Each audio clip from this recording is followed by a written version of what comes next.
Hey there, and welcome to Crime for Sleep. I know you're having trouble falling asleep, so let me keep you company with true crime stories from around the world. Before we dive in, I'm curious, where did you first hear this one? If you enjoy these stories, don't forget to like, comment, and subscribe. Now get comfortable, and let's get into tonight's case. Crime 1, the house had been inspected twice. No red flags, but after a heavy rain, part of the yard caved in, revealing a staircase leading underground.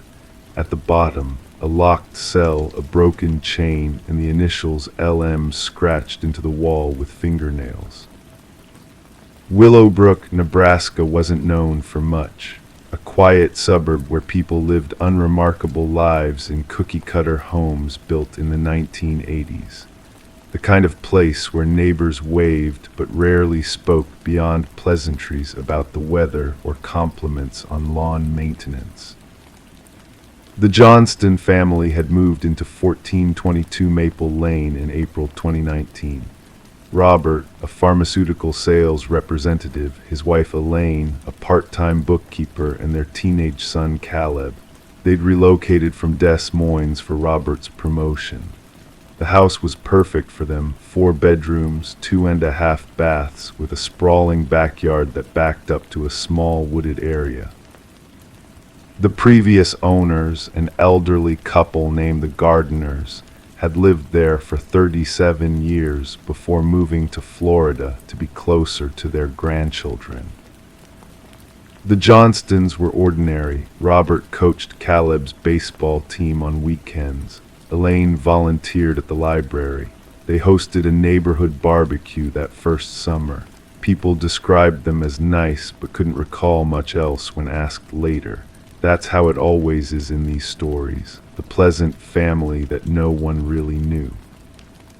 September 15th, 2020, a Tuesday. Nebraska had been experiencing unusual weather, 3 straight days of torrential rain after a summer-long drought. The ground, hardened by months without moisture, couldn't absorb the sudden deluge. Foundations throughout the county were tested. Elaine Johnston was in the kitchen preparing dinner when she heard what she later described as a sound like the earth itself was sighing. A low, creaking groan followed by a muffled collapse. She looked out the window to see a portion of their backyard, about 15 feet from the house, had simply disappeared. "Robert," she called out, "something's happened in the yard." Robert and Caleb came running. Where there had once been flat grass was now a gaping hole about 6 feet in diameter. Invisible within that hole, concrete steps descending into darkness. "Call the police," Robert told his wife as he grabbed a flashlight from the kitchen drawer. Against her protests, he approached the hole with Caleb following behind. The responding officer, Deputy Marcus Wells, arrived 20 minutes later. By then, Robert and Caleb had already made the discovery that would change everything, not just for their family, but for the entire town of Willowbrook. "The steps go down about 12 feet, Robert explained to Deputy Wells, his voice oddly calm but his hands trembling. "There's a small room down there. Concrete walls, no windows, and—" He couldn't finish the sentence. Caleb, ashen-faced, did it for him. "There's a metal ring bolted to the wall with a chain attached and scratches everywhere." Deputy Wells called for backup immediately. Within hours, the Johnstons' backyard was transformed into a crime scene. Yellow tape cordoned off the area. Floodlights illuminated the night. Forensic technicians in white coveralls descended the stairs, documenting everything they found. What they discovered was disturbing in its simplicity. A room approximately 8 feet by 10 feet with concrete walls, floor, and ceiling. A metal bucket in one corner, a thin, moldy mattress against one wall. A heavy chain anchored to the wall, ending in a padlocked metal cuff large enough to fit around a human ankle. And everywhere, but especially around the mattress area, desperate scratches in the concrete, some appearing to form letters, others just frantic random marks. But most unsettling were the clear initials, LM, scratched deeply into the wall beside the mattress, along with what appeared to be a rudimentary calendar, vertical lines grouped in sets of 5, crossed through horizontally to count days. Investigators counted 173 days marked off. The case quickly consumed the small investigative resources of Willowbrook. County records showed no indication of any basement or underground structure on the property. The original house plans filed with the city showed only a crawl space beneath the main structure, nothing extending into the backyard. The previous owners, the Gardeners, were contacted at their retirement community in Naples, Florida. Harold Gardner, now 81, claimed complete ignorance. "We never built anything like that," he insisted over the phone. "Must have been there before we bought the place in '82. But that wasn't possible. The development had been built on former farmland. The Gardeners were the first and only owners before the Johnstons. Detective Samantha Reeves, a 30-year veteran of the county sheriff's department, was assigned as lead investigator. Her first move was to check missing persons reports dating back 40 years. The initials LM became her fixation. "We need to find out who LM was," she told her team. "Someone was kept in that room against their will. Someone spent at least 6 months counting days. Someone was desperate enough to use their fingernails to mark their existence." DNA analysis of the mattress revealed multiple bodily fluids, most too degraded for proper identification. But there was hair, long, dark hair, that provided a partial DNA profile, nothing that matched any database. 3 weeks into the investigation, Detective Reeves received a call from a woman in Council Bluffs, Iowa, about 40 miles away. "I saw the news about that hidden room," the woman said hesitantly. "My sister disappeared in 1996. Her name was Laura Mitchell." Laura Mitchell, LM. Laura had vanished at age 19 while attending community college in Omaha, last seen leaving her part-time job at a local diner. Her car was found in the parking lot, doors locked, purse still inside. The case had gone cold decades ago. Detective Reeves drove to Council Bluffs the next morning to meet with Janet Pierce, Laura's older sister. Janet brought photographs of Laura, a pretty brunette with a shy smile. She also brought a hairbrush that had belonged to Laura, still containing strands of her dark hair. "We never cleaned out her room," Janet explained quietly. "Mom couldn't bear to. Everything's exactly as she left it." The DNA from Laura's hairbrush was sent for comparison with the samples from the underground room. While waiting for results, Detective Reeves dove deeper into Harold Gardner's history. Harold had been a high school history teacher. His wife, Martha, had worked as a nurse at the local hospital. They had 2 children, both grown and living out of state. By all accounts, they were respected members of the community.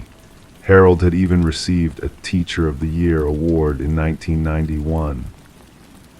But something in Detective Reeves' gut told her to look closer. She obtained employment records from the school district where Harold had taught. Between 1995 and 1997, he had taken a 6-month leave of absence, citing personal health issues. The timing aligned disturbingly well with Laura Mitchell's disappearance. The DNA results came back. The hair found on the mattress was a match to Laura Mitchell. Armed with this evidence, Detective Reeves and 2 other officers flew to Florida to question Harold Gardner in person. They found him alone in his condo. Martha, his wife of 62 years, had died peacefully in her sleep just 2 weeks earlier. Harold looked small sitting in his recliner, oxygen tubes in his nostrils, watching a game show on low volume. At first, he maintained his ignorance about the room, but when Detective Reeves mentioned Laura Mitchell, something in his roomy eyes shifted. "I never meant for any of it to happen," he whispered finally. What emerged over the next 3 hours was a confession as chilling as it was matter of fact. Harold had been living a double life. The respected teacher harbored dark urges that he had managed to control until 1996, when he spotted Laura at a gas station in Omaha. "She reminded me of a student I had once," he said. "One who had humiliated me in front of the class. I followed her for weeks before I approached her." He had built the underground room himself, slowly, over the course of a year, working nights while Martha was on overnight shifts at the hospital, digging by hand, reinforcing with concrete mixed in small batches. He created a hidden entrance through a false panel in his tool shed, a shed that had been removed years before the Johnstons bought the property. Laura had been kept in that room for exactly 173 days. Harold would visit her when Martha was working night shifts. He brought food, water, and books. Sometimes he would just sit and talk to her for hours. "I never hurt her," he insisted, though the evidence suggested otherwise. According to Harold, Laura had fallen ill during her captivity. Despite his bringing medicine, her condition worsened. Rather than seeking medical help, he watched her grow weaker. One night he came to find her unresponsive. Panicked, he wrapped her body in plastic, drove to a remote area in the Les Hills of Iowa, and buried her. "I can show you where," he said, tears streaming down his face. "She deserves a proper burial." 2 days later, skeletal remains were recovered from the location Harold had described. Dental records confirmed they belonged to Laura Mitchell. Harold Gardner was arrested and charged with kidnapping and murder. Due to his advanced age and poor health, he was deemed unfit to stand trial. He died in a secured medical facility 3 months later, taking many of his secrets with him. The Johnston family never returned to live in the house on Maple Lane. They sold it at a significant loss, even after the underground room was properly filled in and sealed. To this day, the case leaves troubling questions. How did Harold maintain such a secret from his wife for so long? Were there other victims? The investigating team found no evidence of others, but Harold's methodical planning of the underground room suggested a level of premeditation that was deeply unsettling. Laura Mitchell's family finally had closure, but it brought little comfort. "I always imagined her living somewhere happy," Janet said at the memorial service they held 27 years after Laura's disappearance. "I never imagined she was so close all this time." Sometimes in small towns like Willowbrook, the most ordinary facades hide the most extraordinary darkness. The house on Maple Lane stands empty now, a constant reminder that we never truly know what lies beneath the surface of the ground or of the people who walk upon it. And somewhere in a case file in the Willowbrook Sheriff's Department, there's a photograph of those initials scratched into concrete. LM, a final act of defiance, a desperate attempt to be remembered. She was. Crime 2, the antique crib was a family heirloom passed down for generations. But when she went to clean it, she found deep bite marks all over the wood, small, human, and desperate. Stuffed into the mattress was a pacifier caked in dried blood. Sarah Winters had always been the sentimental type. At 32, she had spent the last decade meticulously renovating the century-old Victorian house, she'd inherited from her grandmother in the small town of Millridge, Connecticut. The house had been vacant for nearly 7 years before Sarah decided to leave her apartment in Boston and breathe new life into the aging structure. The locals remembered her visits as a child, a quiet girl with curious eyes who would spend hours exploring the town's single bookstore while her grandmother played bridge with the other ladies at the community center. It was a mild October afternoon when Sarah decided to finally tackle the attic. Dust particles danced in the slanting sunlight as she pulled the cord to illuminate the space that had remained untouched since her grandmother's passing. Among the usual forgotten treasures, old photographs, holiday decorations, and moth-eaten clothing, stood the crib. Made of rich cherry wood with ornate carvings along its rails, it had supposedly cradled 4 generations of her family, including Sarah herself. "Perfect timing," Sarah whispered to no one, unconsciously placing a hand on her stomach. She was 12 weeks pregnant, a secret she had yet to share with anyone besides her husband, Michael, who was away on business in Seattle. The crib would need a thorough cleaning and perhaps some minor restoration, but it would be ready in time for their child's arrival. The following morning, Sarah began the painstaking process of cleaning the antique piece. She had set it up in what would become the nursery, a room bathed in soft morning light. As she wiped away the decades of dust with a damp cloth, her fingers brushed against something unusual on the wooden rails.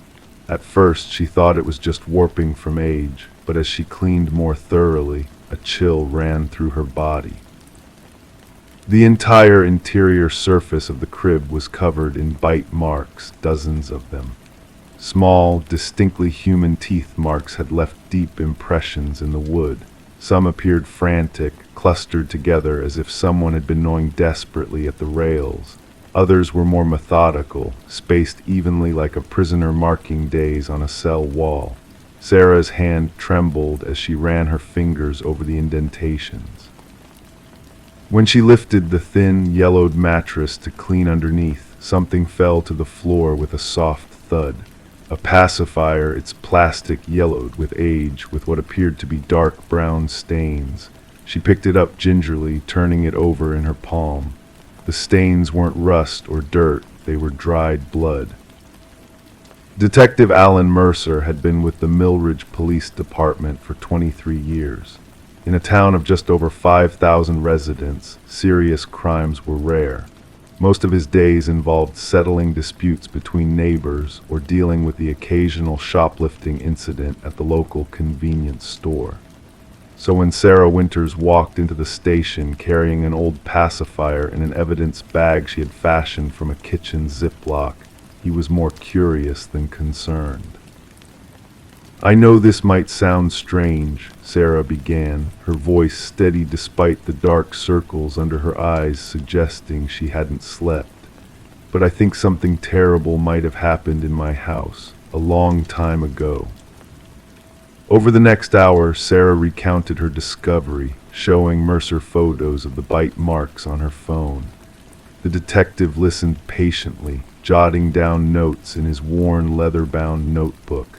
When she finished, he leaned back in his chair, the fluorescent lights highlighting the gray at his temples. "Your grandmother lived alone in that house for almost 20 years before she passed, correct?" Sarah nodded. "And before that, my grandparents moved there in the early 1970s. My mother grew up in that house." Mercer tapped his pen against the table. "I've been in this town my entire life, Mrs. Winters. Never heard of any missing children cases associated with your family's property." "Maybe it wasn't reported," Sarah suggested. "Or maybe it happened before my grandparents moved in." The detective agreed to run some tests on the pacifier and check the town's historical records. Sarah left feeling somewhat relieved, but the image of those desperate little bite marks haunted her thoughts as she drove home. Over the next few days, Sarah began asking questions around town. The librarian directed her to town records dating back to the early 1900s when the house was first built. The original owners were the Harrington family, William, a successful banker, his wife Alina, and their 3 children. Nothing seemed out of the ordinary until Sarah came across a brief newspaper clipping from 1938. Local tragedy, Harrington infant missing, foul play suspected. According to the article, the Harringtons' 4th child, a 9-month-old boy named James, had disappeared from his crib one night. The parents claimed to have checked on him at midnight, only to find him gone by morning. No signs of forced entry were found. The case remained unsolved. When Detective Mercer called a week later, his voice sounded different, more official, less casual. "The lab results came back on that pacifier," he said. "The blood is human, but it's degraded significantly. They can't do much with it after all these years." Sarah waited, sensing there was more. "I did find something interesting in the old case files, though. There was an investigation at your address in 1954, long before your grandparents moved in. A child welfare check. The family living there at the time was the Carmichael family. Neighbors had reported hearing crying for hours every night, but no children were registered as living at the address. When officers investigated, they found no evidence of a child. The case was dismissed as a misunderstanding, possibly sounds from a nearby home carrying through open windows. As Sarah continued her own research, she discovered that Alina Harrington had been committed to a psychiatric institution in 1940, 2 years after her son's disappearance. Medical records were sparse, but notes mentioned her insistence that she could still hear her baby crying within the walls of the house. The following week, Michael returned from his business trip to find Sarah sitting on the nursery floor, surrounded by old newspapers, printouts, and town records. The crib had been moved to the center of the room, and she had carefully labeled each bite mark with small numbered stickers, like a crime scene technician. "Sarah, what's going on?" Michael asked, concern etched across his face. "I think I know what happened," she whispered, her eyes never leaving the crib. "Alina Harrington didn't lose her baby, she hid him." According to Sarah's theory, pieced together from fragments of historical documents and local gossip, Alina had suffered severe postpartum psychosis after James was born. Fearing that someone was trying to take her baby, she had hidden him inside a false wall in the attic, a space Sarah had discovered while measuring for nursery furniture. The small compartment was just large enough for the crib mattress they'd found. She would bring him food and water, Sarah explained, her voice detached as if reciting a story about strangers. But sometimes she would forget the bite marks he was trying to escape. After Alina was institutionalized, the house remained vacant for years. When the Carmichael family moved in during the early 1950s, they reported hearing crying, likely their own imaginations fueled by rumors that had persisted about the house. By the time Sarah's grandparents purchased the property in the 1970s, the story had faded from local memory. Detective Mercer arranged for a forensic team to examine the space in the attic. They found traces of fabric consistent with baby clothing from the 1930s, and most disturbingly, small bone fragments that appeared to be from human fingers. DNA testing would take weeks, but the initial findings supported Sarah's theory. The local paper ran a front-page story, "Decades-old mystery solved. Harrington baby never left home." The article detailed how Alina, in her psychotic state, had likely hidden her child to protect him, not realizing the consequences of her actions. The baby, trapped and unable to cry loud enough to be heard from outside, had eventually tried to chew his way out of the wooden crib. Sarah and Michael put the house up for sale before winter arrived. They moved back to Boston, where Sarah gave birth to a healthy baby girl the following spring. They purchased a brand new crib with modern safety features and no history. The house in Millridge remained on the market for over 2 years before finally selling at a greatly reduced price. The new owners, a young couple from New York looking for a weekend retreat, were told about the home's tragic history. They hired a local priest to bless the house and then renovated the attic into a home office, sealing up the false wall forever. Detective Mercer retired that same year, but not before closing the file on James Harrington, giving the lost child a measure of justice after 85 years. Sometimes on quiet nights in their Boston apartment, Sarah would wake suddenly, certain she heard the faint sound of a baby crying. She would check on her daughter, finding her sleeping peacefully, then stand at the nursery window, looking out at the city lights and wondering about Alina Harrington, a mother driven by love and madness, and the baby who spent his final moments trying to gnaw his way back to her.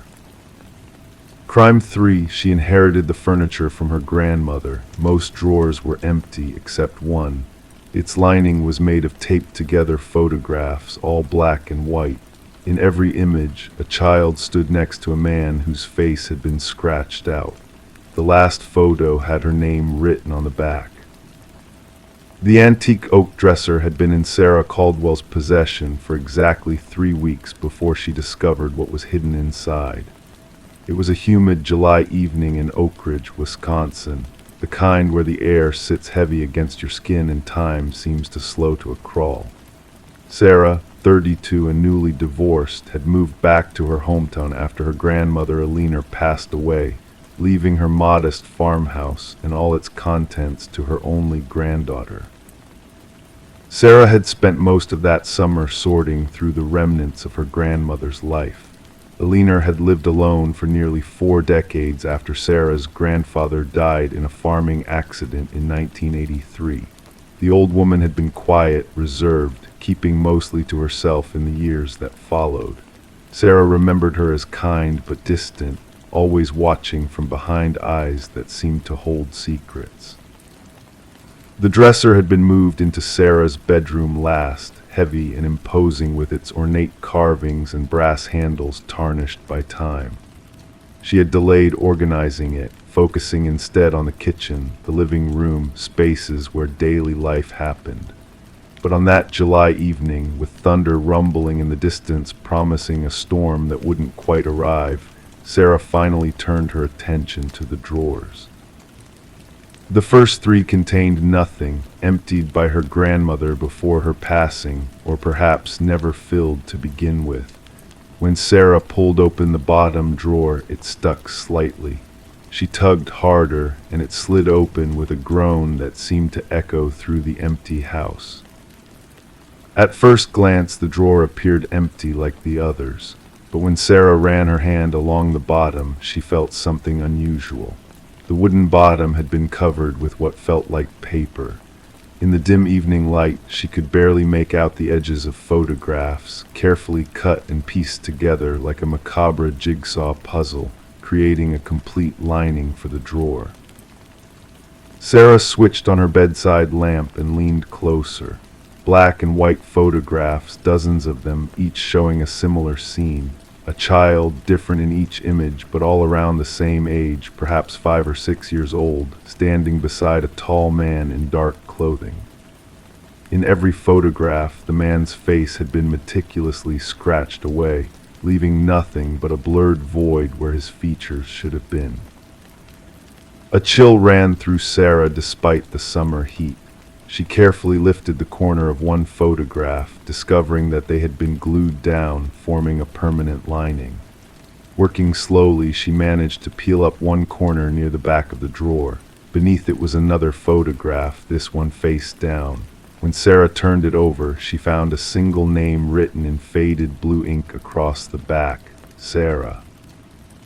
Detective Michael Ramirez had never seen anything quite like the drawer full of photographs. 22 years on the force, the last 12 in Oak Ridge after transferring from Milwaukee, and he thought he'd encountered every form of small-town oddity possible. But the methodical nature of this, the careful arrangement, the deliberate defacing, sent a professional alertness through him. "And you say these were your grandmother's?" he asked, jotting notes in a small spiral pad. His voice was deliberately calm, practiced over years of interviews with witnesses and victims. "Yes," Sarah said, hugging herself slightly despite the heat. "But I don't understand. My grandmother was ordinary, quiet.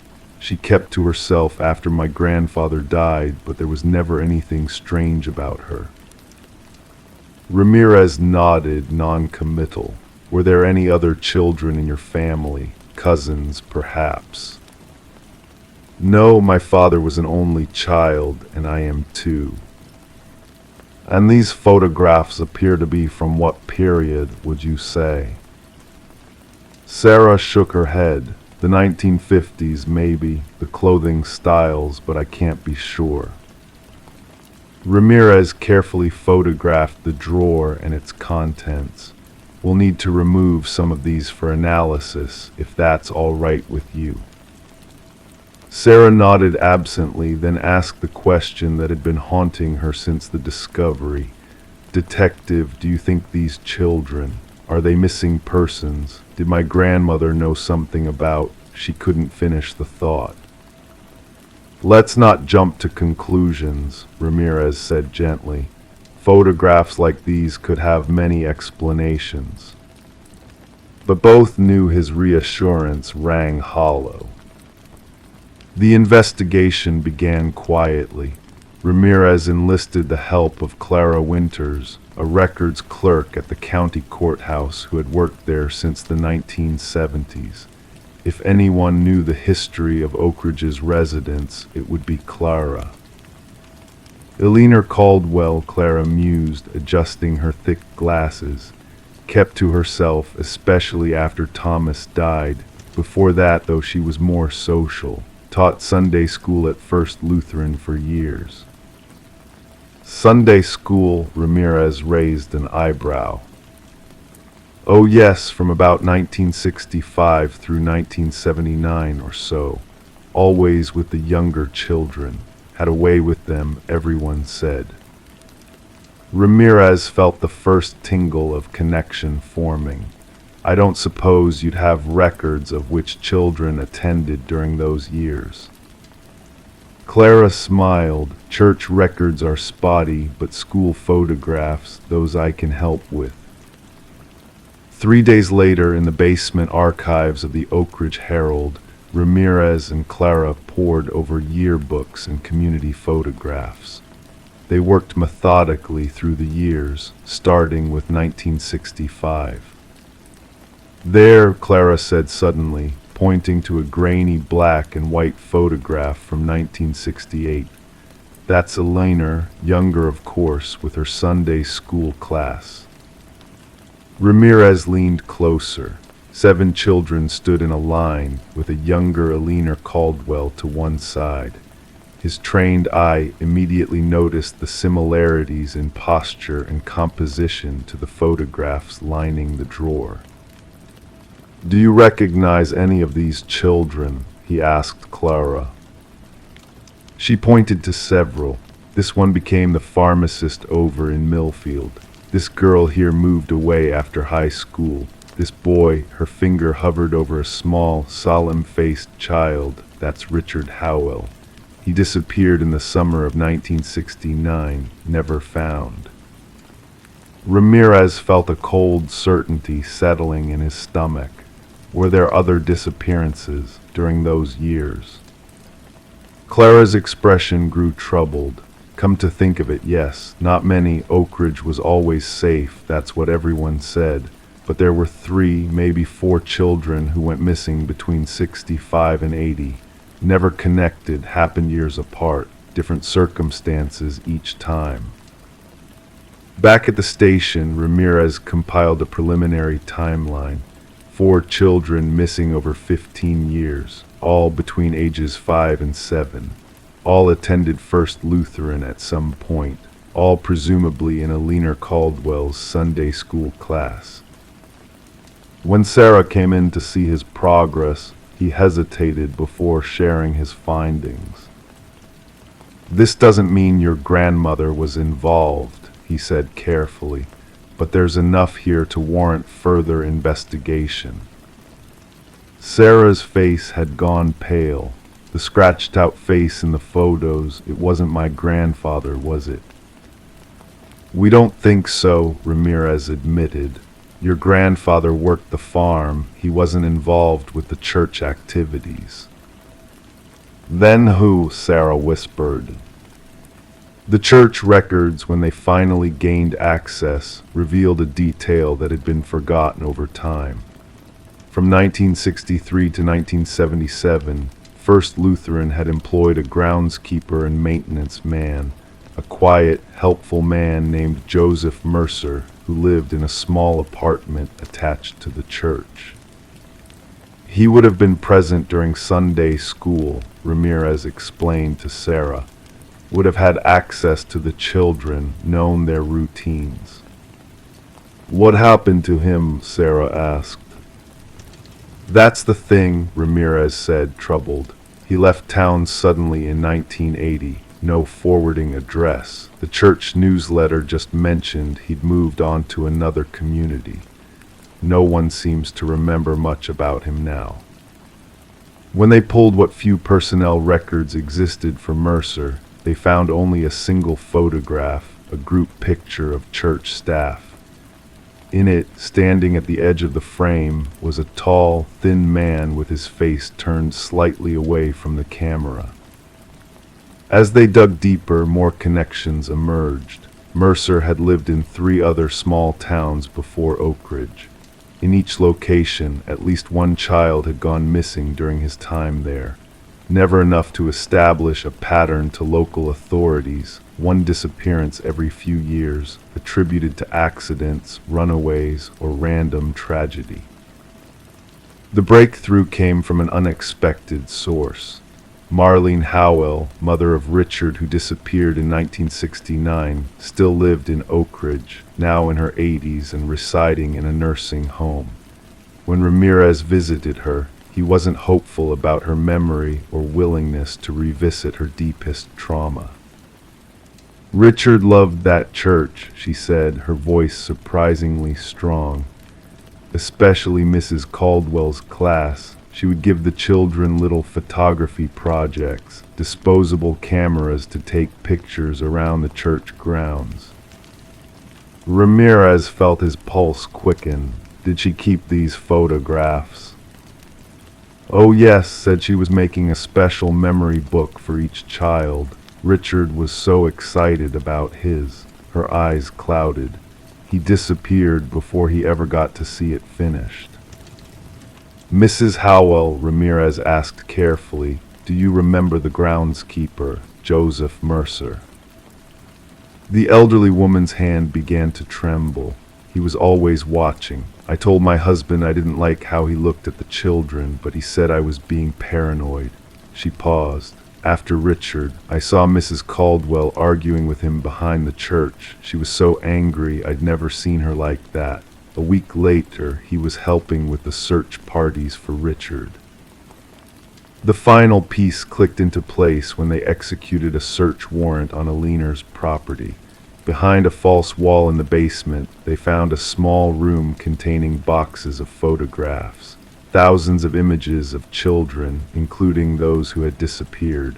In many, Joseph Mercer could be seen in the background, watching. And there were letters, dozens of them, from Alina to various police departments, providing tips about Mercer, connecting him to disappearances. All had been dismissed or filed away without investigation. The last letter, never sent, was addressed to Sarah herself. "My dearest Sarah, By the time you find this, I will be gone. I couldn't stop him, not completely. I tried to warn them, but no one would listen. When I realized what Joseph was doing, I began collecting evidence. The photographs the children took often captured him watching them. I confronted him after Richard, but he threatened you next if I went to the police. So I made a choice. I kept you safe by keeping silent about the others. I scratched his face from every photograph I could find, as if that could somehow erase him from existence. The guilt has never left me.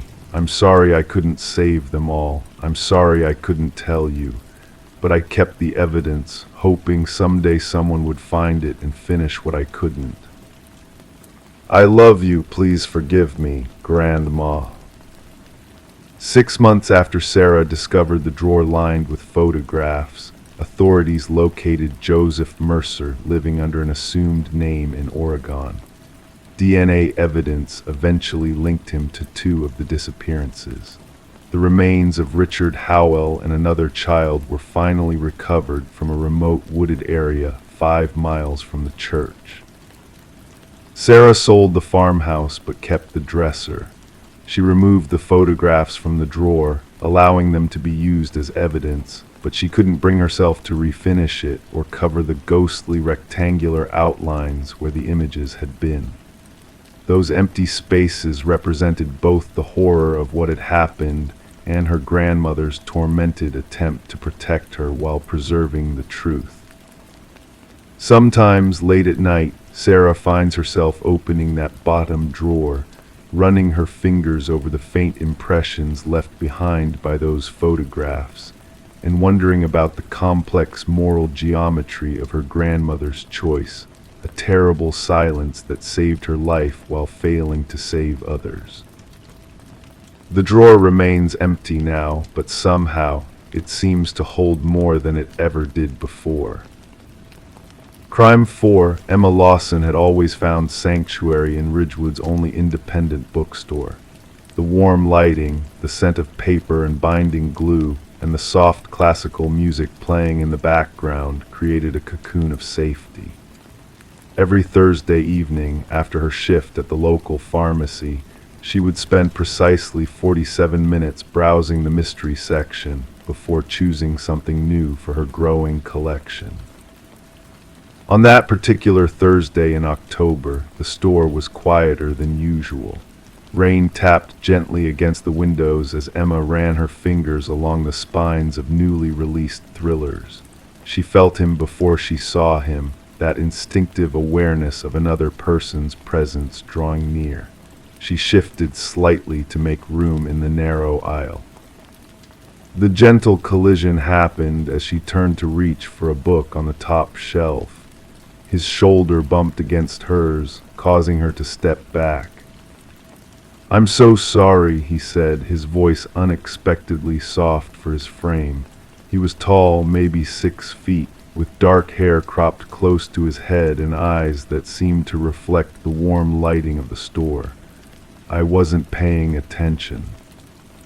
"It's fine," Emma smiled politely, the way people do during these brief, meaningless encounters that pepper everyday life. He nodded, returned her smile, and continued past her toward the history section. The interaction should have ended there, forgotten within minutes, but as he turned away, Emma caught sight of something that made her breath catch in her throat. A scar about an inch long, slightly curved like a crescent moon, marked the underside of his chin. Emma unconsciously raised her hand to her own chin, to the identical scar that had been with her since she was 7 years old. Same placement, same shape, same angle. The coincidence struck her as peculiar enough that she found herself watching him as he browsed through books about World War II, his head tilted down in concentration. When Emma finally left the bookstore, she had purchased 2 novels and forgotten about the man with the matching scar. The rain had intensified, and she hurried to her car, holding her canvas bag of books close to her chest to keep them dry. The parking lot was poorly lit, puddles reflecting the few functioning lamps that cast more shadow than light. She didn't notice the phone on the ground until she had already stepped on it, the screen illuminated beneath her foot, startling her. Emma picked it up, a high-end model with a cracked screen protector but otherwise undamaged. She looked around the empty parking lot, wondering if the owner might still be nearby. The sensible thing would have been to bring it back to the bookstore's lost and found. Later, Emma would question why she didn't do exactly that. Instead, curiosity led her to check if there was any identifying information on the lock screen. There wasn't, but there was a notification preview from a photo backup app. Backup complete, 152 files from album Emma L.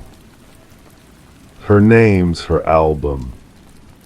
Emma felt a chill that had nothing to do with the October rain. With trembling fingers, she pressed the power button again to confirm what she'd seen. The notification had disappeared, but the unease remained. She quickly returned to the bookstore, scanning the aisles for the man with the scar. He was gone. Detective Marcus Reed had been with the Ridgewood Police Department for 17 years, the last 9 in the Special Victims Unit. He had developed a reputation for patience. Colleagues often joked that he could outweight a statue. This quality served him well as he sat across from Emma Lawson in interview room B, watching her twist the silver ring on her middle finger as she recounted finding the phone. "And you're certain the album had your name on it?" Reed asked, his tone neutral, neither believing nor dismissing. "Yes, Emma L., not just Emma, but my initial too," she said.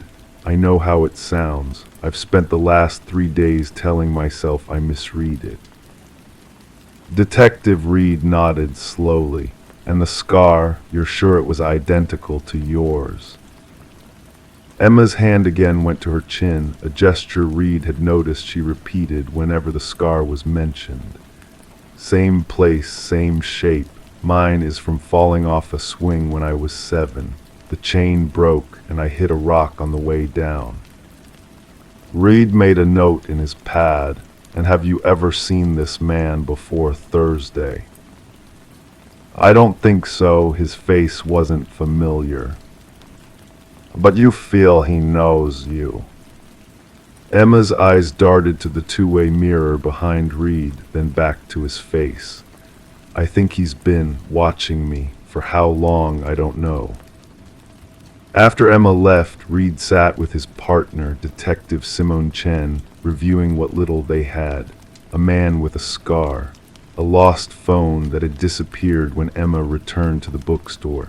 A notification that might have been misread by a woman who admitted she was tired after a long shift. "We don't have much," Chen said, tapping her pen against the case file. "No crime has technically been committed." Reed nodded, "But something feels off. Let's pull the security footage from the bookstore and surrounding businesses. See if we can at least identify this guy." The following Tuesday, Emma found an envelope in her mailbox. No stamp, no return address, just her name written in neat, precise handwriting. Inside was a single photograph. Emma at age 7, sitting on a hospital bed, her chin freshly stitched, tear tracks still visible on her cheeks. It was a photo she'd never seen before. Her mother had never been one for taking pictures, especially not during moments of distress. Emma didn't remember anyone else being in the emergency room that day. With shaking hands, she called Detective Reed. Within an hour, Emma's small apartment was filled with police. They dusted the envelope and photograph for prints, checked her windows and doors for signs of tampering, and assured her they would place an officer outside her building that night. "The photograph is old," Reed told her as they sat at her kitchen table. "Pre-digital era. Whoever took it has been holding onto it for almost 20 years. Emma wrapped her hands around a mug of tea that had long gone cold. But who would do that? Who would even have been there? Reed hesitated before answering. We've been looking into your past, hospital records from when you got the injury. There was a note about another child being treated at the same time, also for a facial laceration. Emma stared at him, another child with the same injury.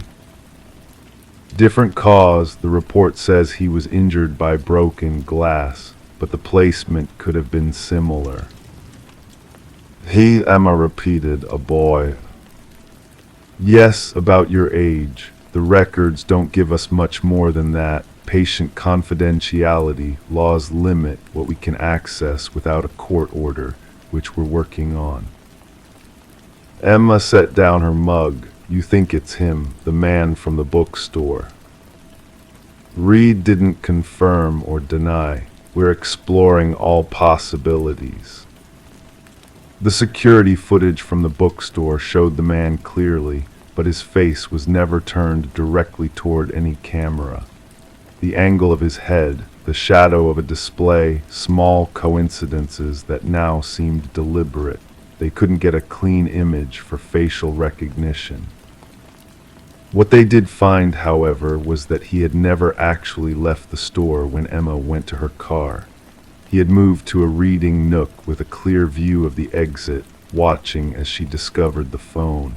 Only after she returned inside did he slip out through a side door. The revelation sent a new wave of unease through Emma. He planned it, she said when Reed shared this information. He wanted me to find the phone. It seems that way, Reed admitted, but we still don't know why. More photographs arrived over the next week. Emma at her high school graduation. Emma moving into her first apartment. Emma sitting alone at a cafe 2 years ago, reading a book she remembered clearly. It had a disappointing ending that had left her frustrated for days. Each photo came with a small note, handwritten in the same precise script. You never noticed me. I was always there. We're connected. Emma began to feel her life shrinking. She took a leave of absence from work. She had groceries delivered. She jumped at shadows and slept with her lights on. The police maintained their presence, but they all knew they couldn't watch her forever. The break in the case came from an unexpected source. A nurse who had been working at Ridgewood General Hospital 20 years ago remembered the day Emma was brought in.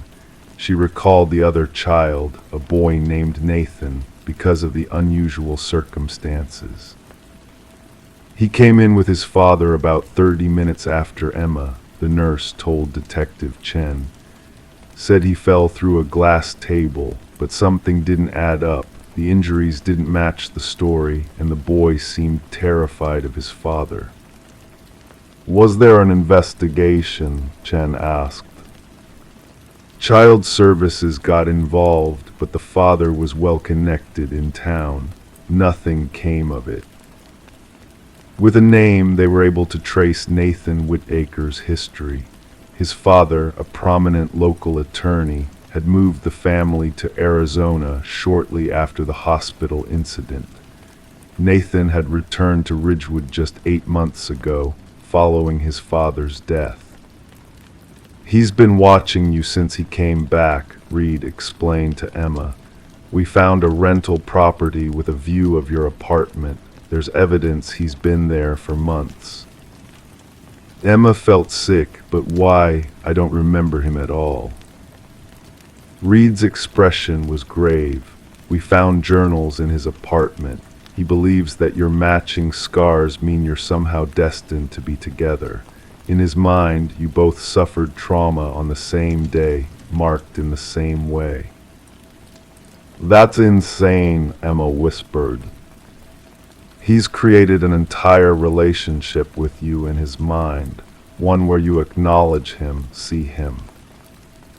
The final piece fell into place when they discovered Nathan's father had been the attorney who handled Emma's mother's insurance claim after the swing accident. Nathan had been brought to his father's office the day Emma and her mother came to sign papers. There was a single photograph from that day, both children sitting in the waiting room, both with bandaged chins, neither looking at the other. Nathan Whitaker was arrested outside Emma's apartment building 3 days later. He had a bouquet of lilies, Emma's favorite flowers, though she couldn't remember ever sharing that information publicly, and a small gift box containing a silver chain with 2 crescent moon pendants. The police found hundreds of photographs in his home. Emma shopping, Emma at the dentist, Emma collecting her mail, 20 years of constructed connection built from distance and delusion. In the interrogation room, Nathan remained calm, almost serene. "She'll understand eventually," he told Detective Reid. "We're marked the same way, 2 pieces of the same whole." Emma Lawson moved away from Ridgewood the following month. She changed her name, her hair, her habits. But she couldn't change the scar on her chin, the small, crescent-shaped reminder that sometimes the most innocent coincidences can forge connections we never asked for with people we never truly see. And sometimes those people are watching anyway, constructing entire realities around moments we don't even remember. Nathan Whitaker was found incompetent to stand trial and committed to a state psychiatric facility. In his room, they found one last photograph of Emma, taken on her last day in town as she loaded boxes into a moving truck. On the back, in his precise handwriting, "It doesn't matter where you go, our story isn't finished. I'll know you by your scar." Crime 5, it was beautifully crafted, handmade, fully furnished, but one miniature room was boarded up from the inside. When she pried it open, she found a replica of her own bedroom and a tiny hand-painted figure sleeping in her bed.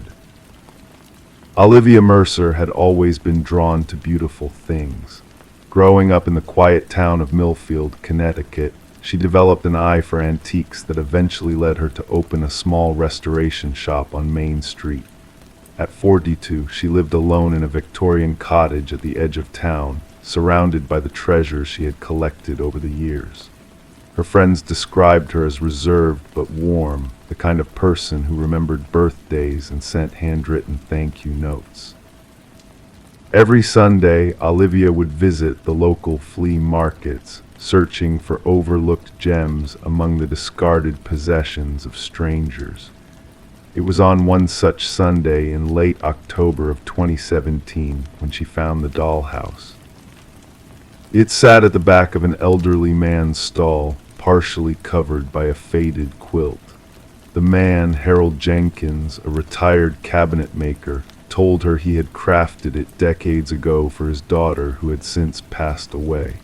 His arthritic hands could no longer maintain it, and he wanted it to go to someone who would appreciate its craftsmanship. "It's Victorian like your house," he noted with a sad smile. "One room needs some work, though." The dollhouse was indeed a miniature Victorian, nearly 4 feet tall, with a hinged front that opened to reveal 6 meticulously detailed rooms. The furniture was handcrafted from real wood, the wallpaper hand-painted. But as Harold had mentioned, one room, what would have been an upstairs bedroom, was different. Its tiny door had been nailed shut from the inside, and the single window was covered with miniature wooden boards. Olivia was intrigued rather than deterred. Restoration was her specialty, after all. She paid Harold's asking price without haggling and carried her new treasure home, already planning where it would sit in her living room.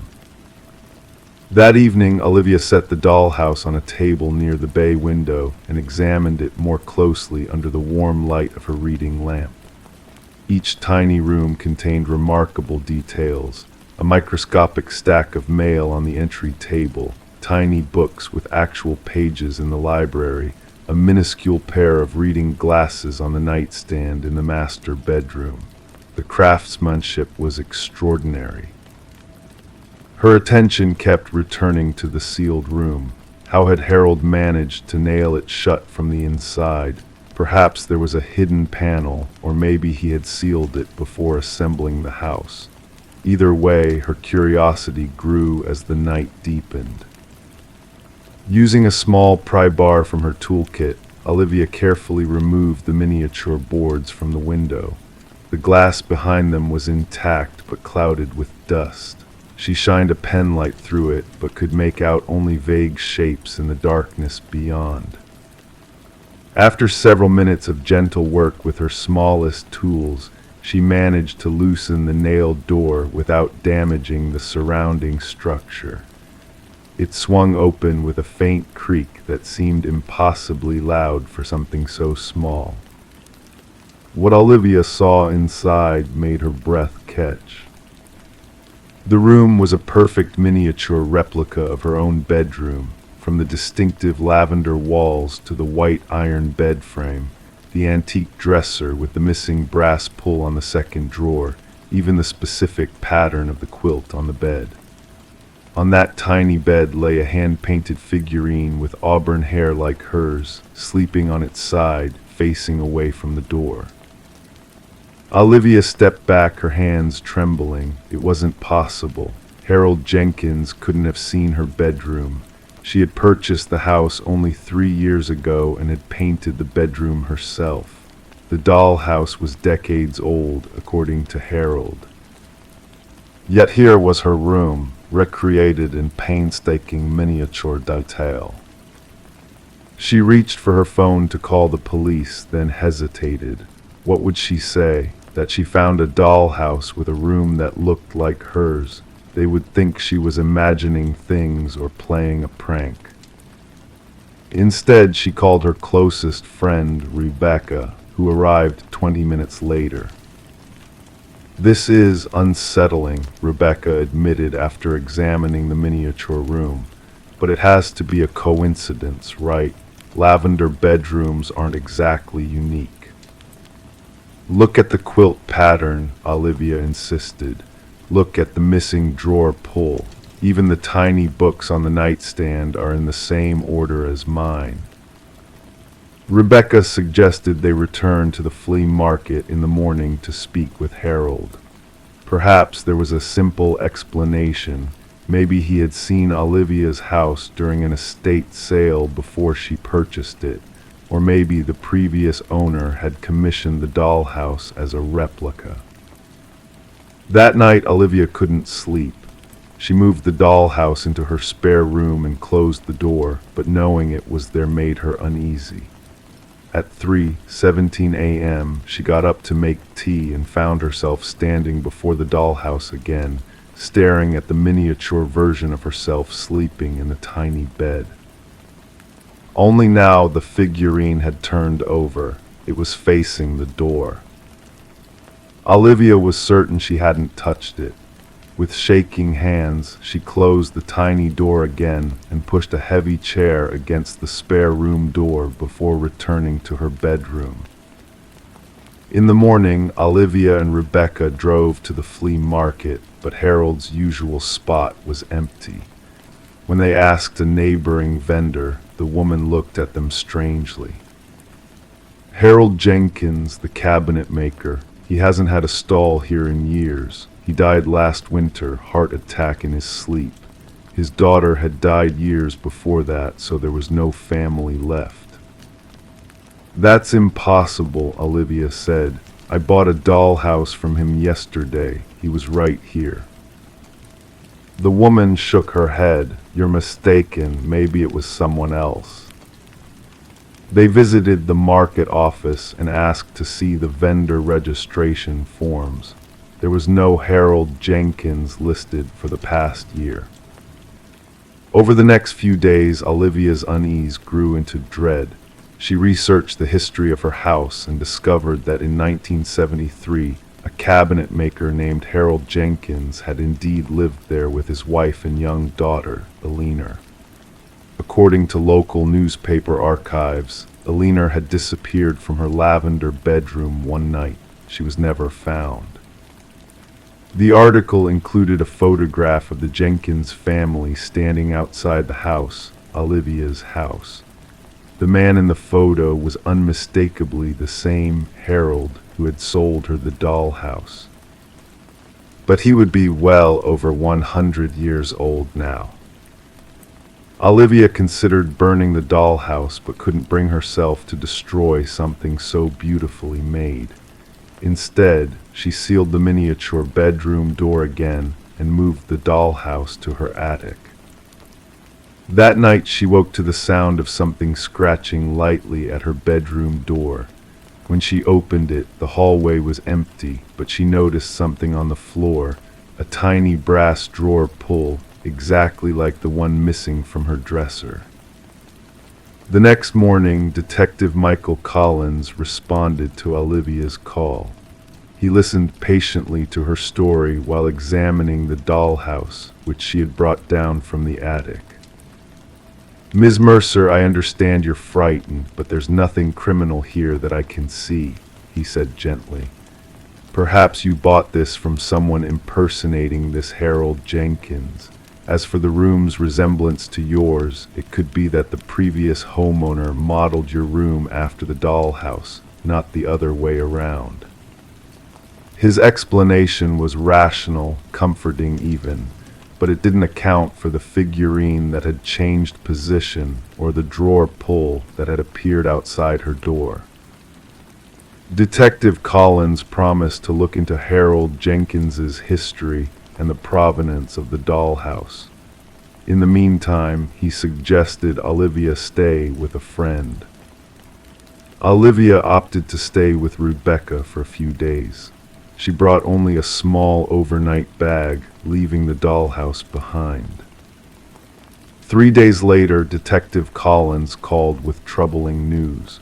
He had found death certificates for both Harold Jenkins, dated February 2017, and his daughter Alina, dated November 1973.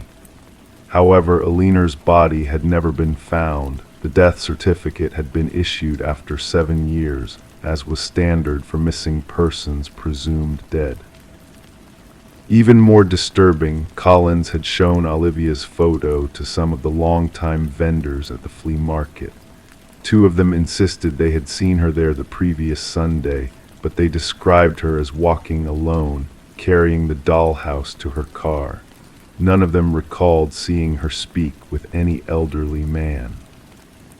"Ms. Mercer," Collins said hesitantly, "is it possible you found this dollhouse somewhere else? Perhaps in your attic or basement when you moved in. Memory can play tricks on us sometimes." Olivia was adamant. She had bought the dollhouse from Harold Jenkins at the flea market. Rebecca had been with her when they returned looking for him. "Yes," Collins replied, "but Ms. Davidson says she didn't actually see you purchase the dollhouse. She only saw it after you called her to your home."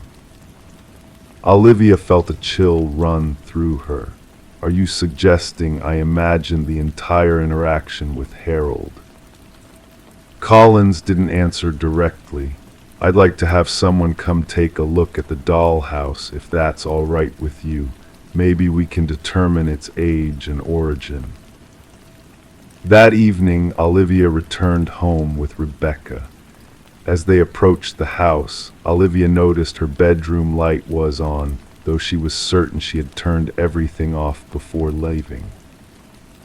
Inside, nothing seemed disturbed until they reached the living room. The dollhouse sat on the coffee table, not where Olivia had left it before going to Rebecca's. The miniature front door was open, and all the interior doors were ajar except for the one to the replica of her bedroom, which remained sealed as she had left it. Rebecca suggested they leave immediately and call Detective Collins, but Olivia felt drawn to the dollhouse. She approached it slowly and noticed something new: tiny footprints in dust on the miniature stairs leading up to the sealed bedroom door. Against Rebecca's protests, Olivia carefully opened the tiny door again.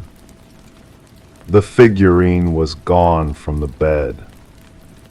They searched the other miniature rooms but found no trace of the tiny figure. Rebecca was now visibly frightened and insisted they leave, but as they turned to go, they heard a sound from upstairs, from Olivia's bedroom. It was the subtle creak of her bed, as if someone small had just climbed onto it. Detective Collins arrived 20 minutes later with 2 other officers. They searched the house thoroughly but found nothing unusual, except for one detail that Collins found particularly interesting. In Olivia's bedroom, on her real-sized bed, there was a small indentation on the pillow, as if something had been resting there. The dollhouse was taken as evidence, and a forensic specialist was called to examine it. His preliminary findings were inconclusive. The dollhouse appeared to be approximately 50 years old, consistent with the time Harold Jenkins was alive, but there were no fingerprints on it except Olivia's and Detective Collins. For weeks, Olivia stayed with Rebecca, returning to her house only during daylight hours to collect mail and check on things. Each time, she felt as if she were being watched from the upstairs window, her bedroom window. 2 months later, Detective Collins called with news. They had found an old journal belonging to Harold Jenkins in the town's historical archives. In it, Jenkins described creating a dollhouse for his daughter Alina in 1973, including a special room that was just like hers. The journal entries became increasingly disturbed after Alina's disappearance, with Jenkins claiming that he could sometimes hear his daughter playing in her room at night, though it was empty when he checked. The final entry, dated just before Christmas 1973, read, "I've sealed her door in the dollhouse. She needs to stay where she belongs, in her little room, not in this world or the next. She's safer there. We all are." Jenkins had lived in the house until his death in 2017, never remarrying or having other children. According to neighbors, he would often be seen talking to himself in Alina's preserved bedroom, the same room that was now Olivia's, with its lavender walls. Olivia sold the house 6 months later, unable to feel comfortable there despite never experiencing anything overtly threatening.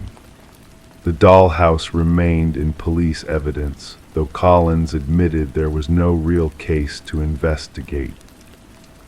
Before moving away, Olivia visited Alina's grave in the local cemetery, a symbolic marker since her body had never been found. She placed a small, handcrafted rocking chair next to the headstone, a piece she had carefully removed from the dollhouse's living room before turning it over to the police. As she walked away, she thought she heard the faint creak of tiny wooden runners on stone, rocking slowly back and forth in the autumn breeze. In Millfield, Connecticut, locals sometimes tell the story of the dollhouse with one room nailed shut. Some say that if you listen carefully on quiet nights, you can hear the whispers of a child playing in an upstairs room of the old Victorian at the edge of town, a room with lavender walls, where a little girl named Alina has been waiting for decades for someone to open her door again. The new owners have painted the room blue. Crime 6, the contractor was removing drywall when he found a message carved into the wood frame, "Don't let her out again." Nailed to the beam was a bracelet made of braided hair. It looked freshly cut. Richard Moore had been renovating houses in the quiet suburb of Oakwood Falls, Massachusetts, for nearly 15 years. At 43, he'd seen his fair share of oddities hidden behind walls, old newspapers, forgotten toys, the occasional dead rodent. But nothing had prepared him for what he discovered that crisp October morning in 2018 at 237 Willow Lane. The house had stood vacant for almost 8 months. Its previous owners, the Hendersons, had moved out rather abruptly according to neighborhood gossip. The property had sold quickly and below market value to a young professional couple from Boston who hired Richard's company to modernize the dated interior before they moved in. It was during the demolition of a non-load-bearing wall between the dining room and kitchen that Richard's worker, Miguel, called him over with unusual urgency in his voice. Together they stared at the message carved with what appeared to be a knife or sharp tool, the letters jagged but deliberate. The bracelet, composed of dark brown hair with strands of gray woven throughout, was secured with a small, rusted nail. "We should call someone," Miguel whispered, his breath visible in the unheated house. Richard nodded slowly, pulling out his phone to contact the new owners, but something made him hesitate. He'd always prided himself on handling problems directly. Instead, he took several photos and carefully removed the hair bracelet, placing it in a plastic bag from his lunch. Later that evening, in the warm light of his home office, Richard examined the bracelet more closely. The hair was soft, likely human, and the braiding pattern complex, not something hastily created. More disturbing was the realization that the ends appeared to have been cut recently. There was none of the brittleness or discoloration one would expect from hair that had been hidden inside a wall for years. After a restless night, Richard decided to look into the house's history before alerting anyone else. The property records at the county office were straightforward. The Hendersons, David and Christine, had purchased the home in 2011 and sold it in late 2017. Nothing unusual, except perhaps the speed of the sale. Richard found Christine Henderson's social media account easily enough. Recent photos showed her smiling with friends in Florida. Her husband was notably absent from the pictures from the past year. Their daughter, Elise, appeared in older photos, a solemn girl with long, dark hair who would now be about 17. There were no recent images of her. Curiosity evolving into concern, Richard drove past the Hendersons' former residence after work the next day. The pre-winter twilight cast long shadows across the property as he slowed his truck. A neighbor was retrieving mail from a nearby mailbox. "Excuse me," Richard called through his lowered window. "I'm working on the old Henderson place. Did you know them well?" The woman, mid-60s, with a weathered face that suggested outdoor hobbies, regarded him cautiously before approaching. "Martha Nichols," she introduced herself, "lived here 23 years. The Hendersons were," she paused, choosing her words carefully, "private people. David was friendly enough, worked in pharmaceuticals. Christine kept to herself. The daughter, Elise, was homeschooled after some trouble at the middle school." "Trouble?" Richard prompted. Martha's expression tightened. Nothing criminal. The girl had episodes, emotional outbursts. Christine would say Elise was highly sensitive. Once, during a neighborhood barbecue, Elise became hysterical when another child accidentally stepped on a beetle. Christine had to take her home. After that, we saw less of them socially. Richard nodded, absorbing this information.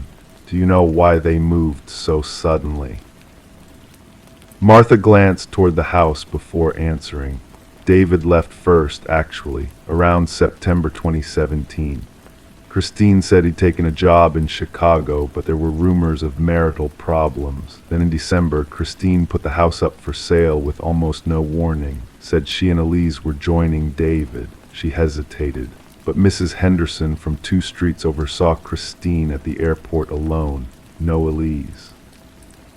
A chill that had nothing to do with the evening air settled over Richard. "Have you seen Elise since they moved?"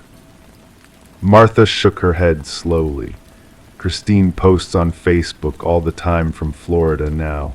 always alone or with new friends, never mentions Elise or David.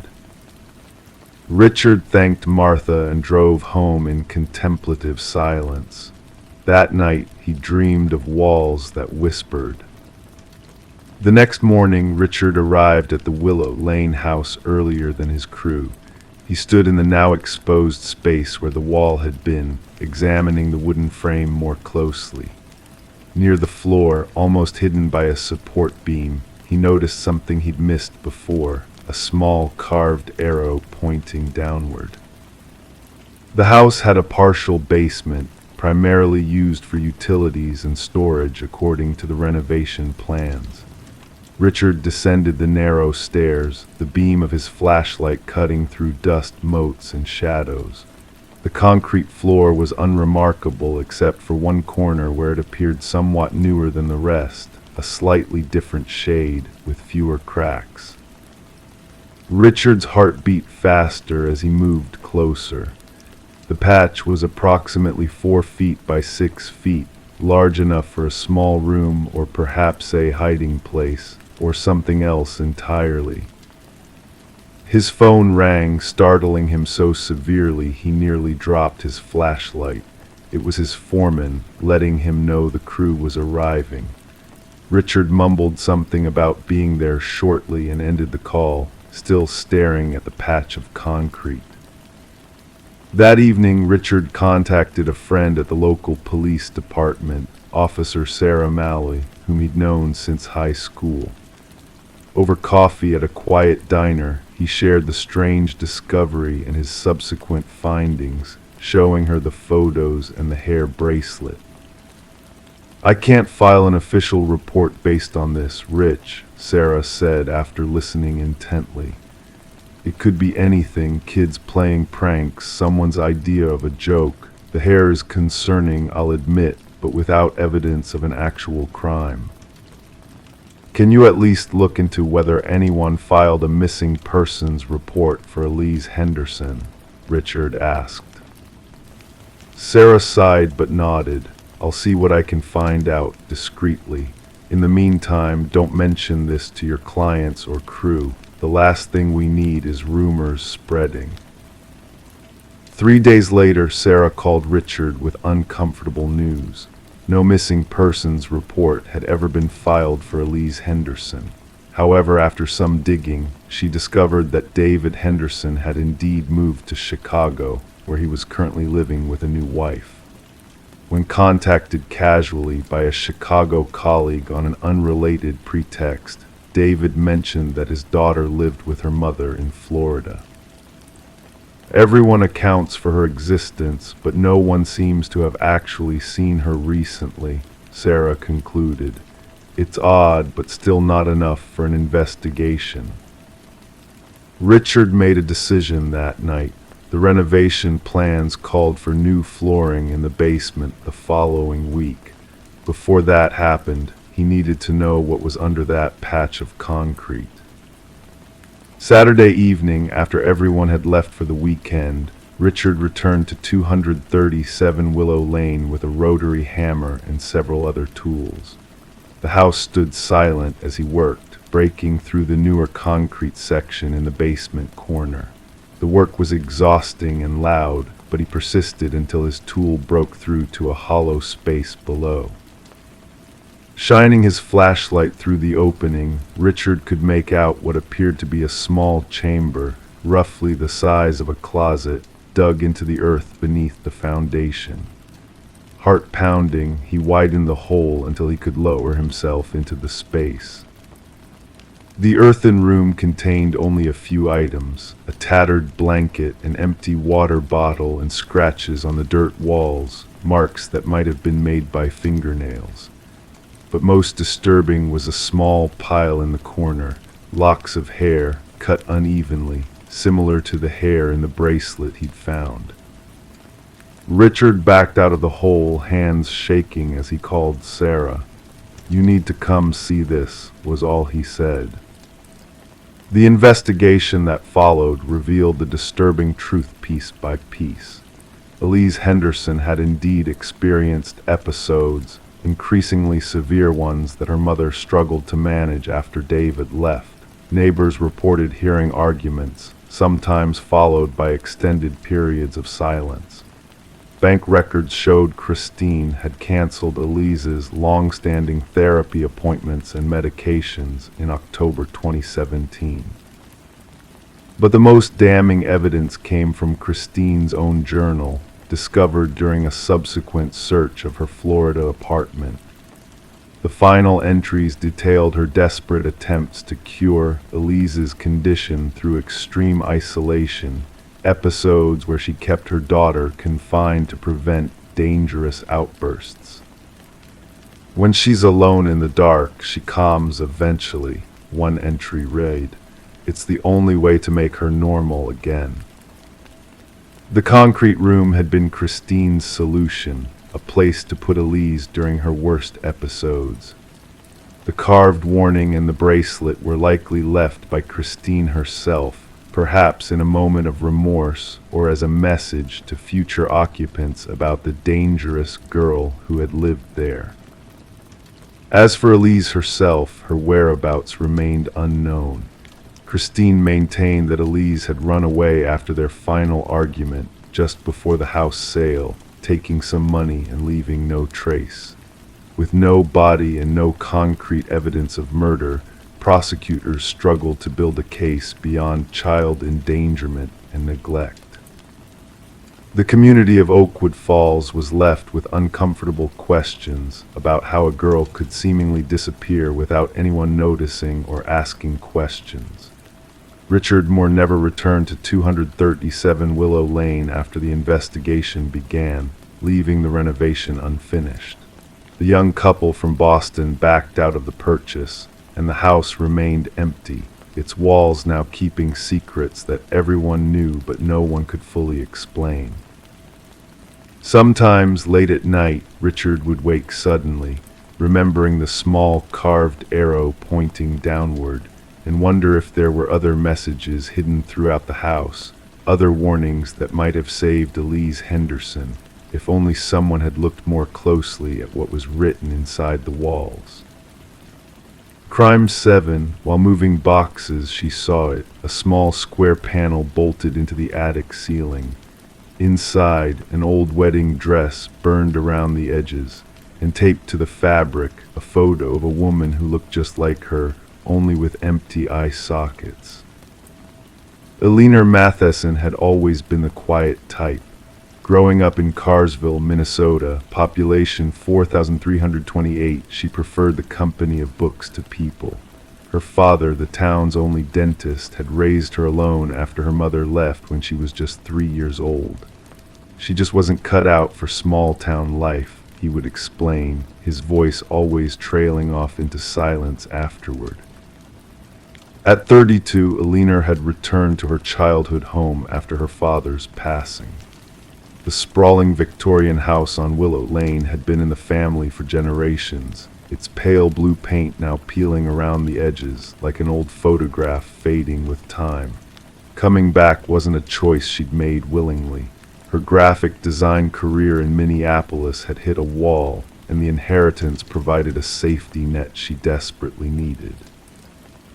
Eleanor's routine became predictable within days of her return. Morning coffee on the wraparound porch, afternoons spent organizing her father's belongings, evenings lost in novels she'd read a dozen times before. The neighbors, mostly retirees who'd known her since childhood, waved from their yards but rarely approached. Eleanor preferred it that way. It was during the third week of September when she finally ventured into the attic. The space had always been forbidden territory when she was young, her father insisting the steep stairs were dangerous, the floor unstable. Now, as the sole owner, she needed to catalog everything before deciding what to do with the house. The attic air hung thick with dust, particles dancing in the thin beams of light filtering through the single circular window. Cardboard boxes labeled in her grandmother's elegant script lined the walls. Family photos, holiday decorations, old tax records. Eleanor methodically sorted through each one, her movements slow and purposeful in the oppressive heat. It was nearly sunset when she noticed it.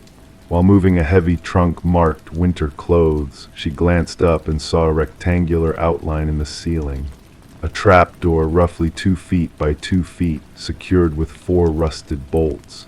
It didn't match the rest of the attic's wooden beams and paneling. This was newer construction, perhaps added in the last 20 years.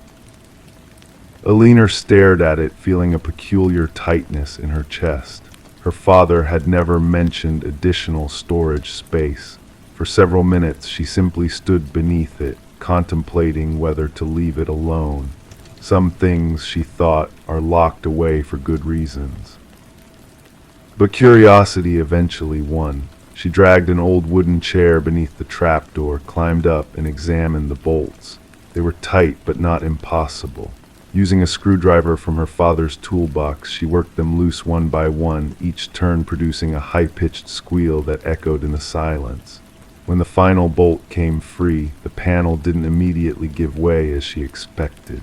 It seemed to be stuck, or perhaps held from above. Alina pushed gently at first, then with more force. With a sudden crack, the trapdoor swung upward, releasing a cascade of dust that made her cough and shield her eyes. When she could see again, she pointed her flashlight into the dark recess.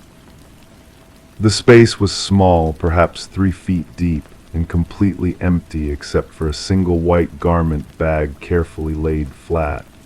Alina reached up, her fingertips just grazing the plastic. She had to stand on her tiptoes, stretching until her muscles ached, but finally managed to hook 2 fingers around the edge and drag it toward her. The bag was heavier than it looked. She climbed down from the chair and laid it across a nearby trunk, unzipping it slowly. Inside was a wedding dress, ivory satin with delicate lace overlay, styled in a fashion popular in the late 1970s. The bodice and right sleeve were discolored and partially burned, the damage stopping just short of the heart. Alina ran her fingers over the charred fabric, confused. Her mother and father had married at the courthouse. She'd seen the photos. There had been no white dress, no ceremony. Whose dress was this, and why had it been hidden away? As she lifted the dress from the bag, something slipped free and fluttered to the floor.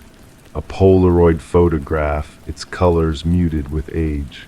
Alina picked it up, turning it toward the fading light from the window.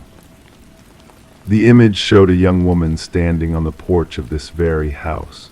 She wore a simple blue dress, her dark hair cut in a bob that framed her face. She was smiling, one hand resting on the porch railing. The resemblance was unmistakable. She could have been Alina's twin. But where her eyes should have been, someone had meticulously cut out 2 oval holes, leaving empty sockets that stared back at Alina. On the white border at the bottom, in handwriting Alina didn't recognize, Sarah, 1979. Sarah, a name her father had never mentioned. As the sun disappeared behind the trees outside, the temperature in the attic seemed to drop suddenly. Alina carefully returned the dress to its bag, but kept the photograph. She needed answers. The following morning, Alina visited the Carsville County Records office. The clerk, Mrs. Henley, had known Alina since she was a child. Looking up property information, she asked cheerfully.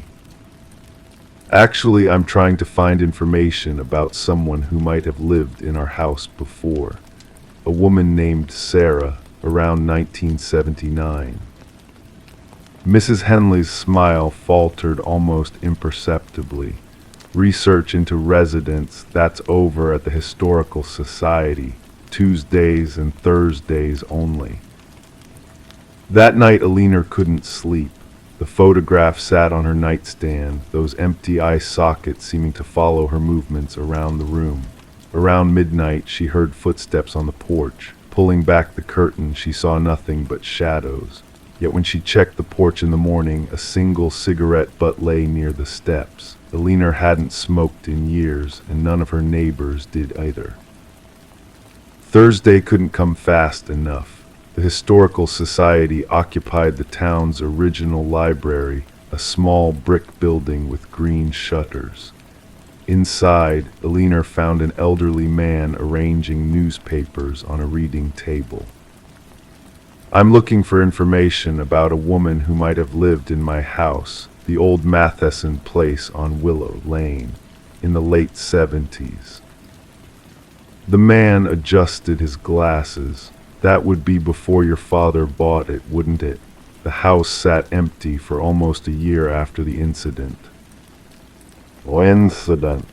His eyes narrowed slightly. "You don't know. I assumed that's why you were asking."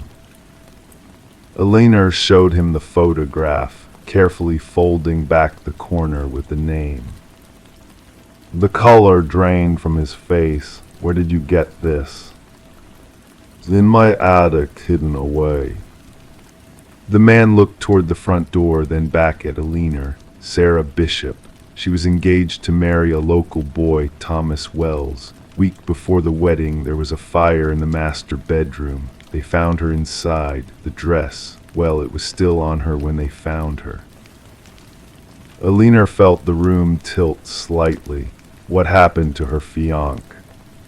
Left town right after. Some folks had their suspicions, but nothing was ever proven. The case went cold within a year. That evening, Alina sat at her kitchen table with the newspaper archives the Historical Society had let her copy. Articles about the fire were brief, clinical. Sarah Bishop, 29, local kindergarten teacher, tragic accident, investigation ongoing. Only her engagement announcement included a photograph, the same one Alina had found, but with the eyes intact. As she read, Alina became increasingly aware of soft noises coming from the attic. Gentle footsteps, the creak of floorboards, as if someone were pacing slowly back and forth. Over the next week, strange occurrences multiplied. Items moved when she wasn't looking. The smell of smoke would appear suddenly in rooms, then dissipate. Twice she found cigarette butts on the porch, always in the same spot. Alina began asking questions around town. Most people changed the subject immediately. Those who did remember Sarah described her as sweet and too trusting. At the senior center, Alina finally met Gladys Winters, who had been Sarah's neighbor. "That Thomas had a temper," Gladys whispered, her arthritic hands trembling around her teacup. "I heard them arguing the night before the fire, something about her wanting to call off the wedding." "Did the police know this?" "Everyone knew everything in this town, but Thomas's father was the police chief back then." That night, Alina dreamed of a woman in a burnt wedding dress standing at the foot of her bed, pointing silently toward the attic. She woke gasping for air, the smell of smoke so strong she checked every room for fire. The county sheriff was surprisingly receptive when Alina visited his office the next day. Sheriff Dalton, new to the position and eager to make his mark, listened carefully to her story. "We could reopen the case if there's new evidence," he said, examining the photograph. "But after 45 years, I'm not sure what we'd find." "What about Thomas Wells? Is he still alive?" Sheriff Dalton typed on his computer. "Apparently so, living in Wisconsin, about 3 hours from here." Alina's heart raced. "I want to talk to him." "That's not advisable, Ms. Matheson, if there was foul play." "I'll be careful, I need to know." The address led Alina to a small bungalow in a quiet suburb of Madison. The man who answered the door was stooped, his face deeply lined, hair completely white, but his eyes, sharp blue, showed no sign of aging. "Thomas Wells. He's stiffened, who's asking." Alina held up the photograph. I found this in my house, the old Bishop place in Carsville." The color drained from his face. Without a word, he stepped aside to let her in.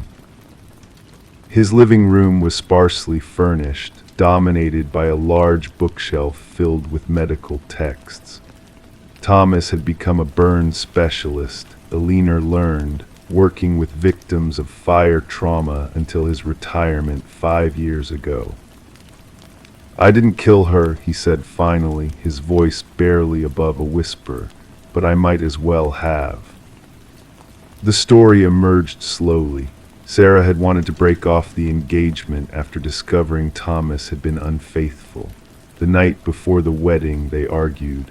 Thomas stormed out, driving around for hours to cool off. When he returned before dawn, hoping to apologize, he found the house engulfed in flames. "I tried to get to her," he said, rolling up his sleeve to reveal ancient burn scars. "But the fire department pulled me back. They said she was already gone." "Then who cut out her eyes in this photo?" Alina asked. Thomas looked genuinely confused. "What are you talking about?" Alina handed him the photograph. His hands began to shake violently. This isn't how it was. I have the same photo. Her eyes are there." He hurried to a drawer and pulled out a nearly identical Polaroid. The same woman, same pose, but with dark eyes intact, smiling at the camera. On the bottom, "Sarah, 1979, forever yours." "Someone did this," Alina whispered. "Someone who knew what happened."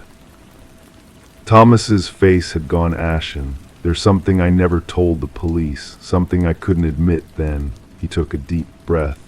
"Sarah called me that night after our fight, said someone had been watching the house, standing in the yard. She was scared."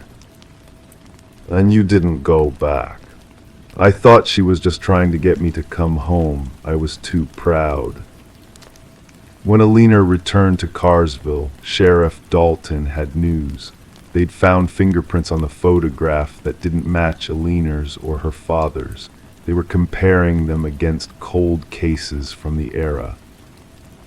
Alina spent that night in a hotel. She couldn't bear to return to the house, not yet. As she drifted off to sleep, her phone buzzed with a text from the sheriff. "Match found, coming tomorrow." The fingerprints belonged to Robert Henley, Mrs. Henley's husband, who had died in 1998. Further investigation revealed he had been a volunteer firefighter in 1979, one of the first responders to Sarah's fire. And before that, he had dated Sarah briefly in high school. Mrs. Henley refused to speak when questioned, but in her attic, police found a box of newspaper clippings about the fire, several photographs of Sarah with the eyes removed, and a journal.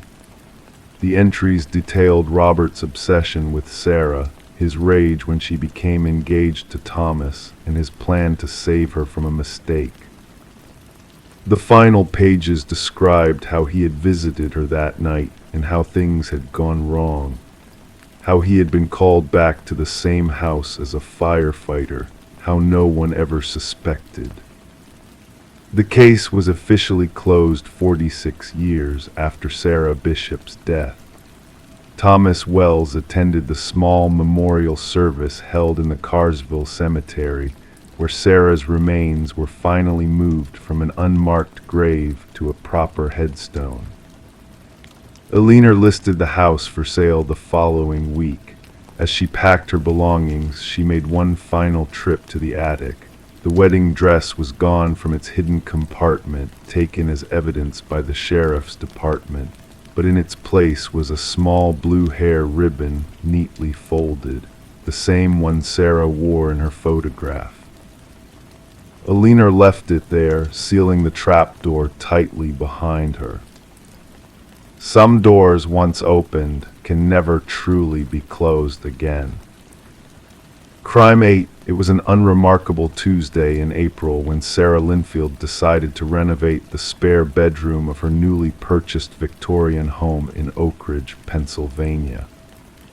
The 1890s house had been a steal, priced well below market value due to its state of disrepair and the fact that it had remained vacant for nearly 7 years. Sarah, a 34-year-old art teacher at the local high school, had fallen in love with the ornate crown moldings and the wraparound porch despite the peeling wallpaper and creaking floorboards. That particular afternoon, Sarah was hanging a framed watercolor, one of her own creations, on the north wall of what would soon become her home office. The first tap of the hammer produced an unexpectedly hollow sound. She paused, tapped again, and noticed how the sound resonated differently than it had on other walls. Setting down her hammer, Sarah ran her fingertips along the faded floral wallpaper, feeling a slight depression. Curiosity piqued. She pressed harder and felt the plaster give way beneath her fingers. "That's strange," she murmured to herself, alone in the empty house.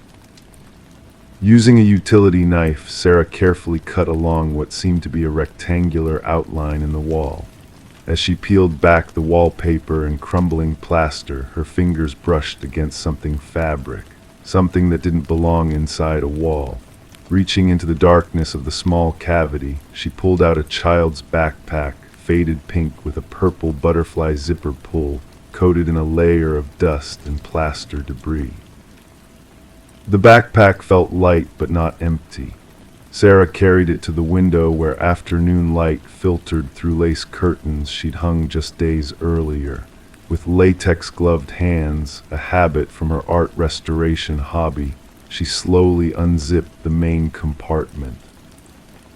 Inside lay several candy wrappers, Starburst and Skittles from packaging designs that seemed at least a decade old. A small collection of what appeared to be chicken bones, cleaned and dried, a child's purple hair clip shaped like a dragonfly, and a folded piece of notebook paper, its college-ruled lines faded but still visible. Sarah unfolded it with trembling fingers. Written in purple marker in a child's unsteady handwriting were the words, "He said if I stayed quiet, no one would ever know." Sarah's breath caught in her throat. The air in the room suddenly felt colder, heavier.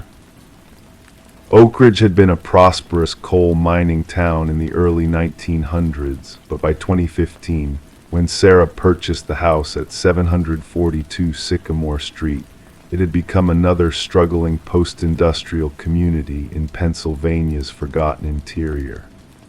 The previous owners, the Conrads, had moved to Florida after Herbert Conrad's retirement from the local paper mill. Before them, records showed the house had belonged to the Mercer family from 1998 to 2016. Detective James Holloway of the Oak Ridge Police Department sat across from Sarah at her kitchen table 3 days after her discovery. The backpack now rested in an evidence bag between them. "We've pulled the missing persons reports for the area during the Mercers' time in the house," Holloway explained, his voice gentle but professional. He was in his early 50s, with salt and pepper hair and the patient eyes of someone who had seen too much but hadn't lost his humanity. There were 3 children reported missing in Oak Ridge between 1998 and 2016. 2 were found within 48 hours, teenage runaways. The 3rd case remains unsolved. He slid a photograph across the table. A smiling girl with auburn hair and pigtails and a gap-toothed grin looked back at them. Emily Winters, age 8, disappeared on October 17, 2011, while walking home from Oak Ridge Elementary. She lived 3 blocks from here on Maple Drive. Holloway paused, allowing Sarah to absorb this information. Her backpack was described as pink with purple butterflies. Sarah's stomach tightened as she looked at Emily's photograph. The girl's eyes seemed to follow her, pleading silently from across the years. "The Mercers," Sarah said slowly. "What can you tell me about them?" Richard and Diane Mercer, two children of their own, both adults now living out of state. Richard worked as a school janitor at Oak Ridge Elementary until 2012, when he took a maintenance position at the community college. Diane was a part-time librarian. Holloway flipped through his notepad. Neither had any criminal record. They were interviewed after Emily's disappearance, as were all school employees, but nothing stood out. Richard had an alibi. He was fixing a boiler with another maintenance worker when Emily went missing. And they moved away in 2016. Why? According to neighbors, Diane had family in Arizona. Richard had developed some health issues, emphysema from years of smoking. The dry air was supposed to help. Sarah stared at the backpack. What if they hid this? "We don't know that they did," Holloway cautioned.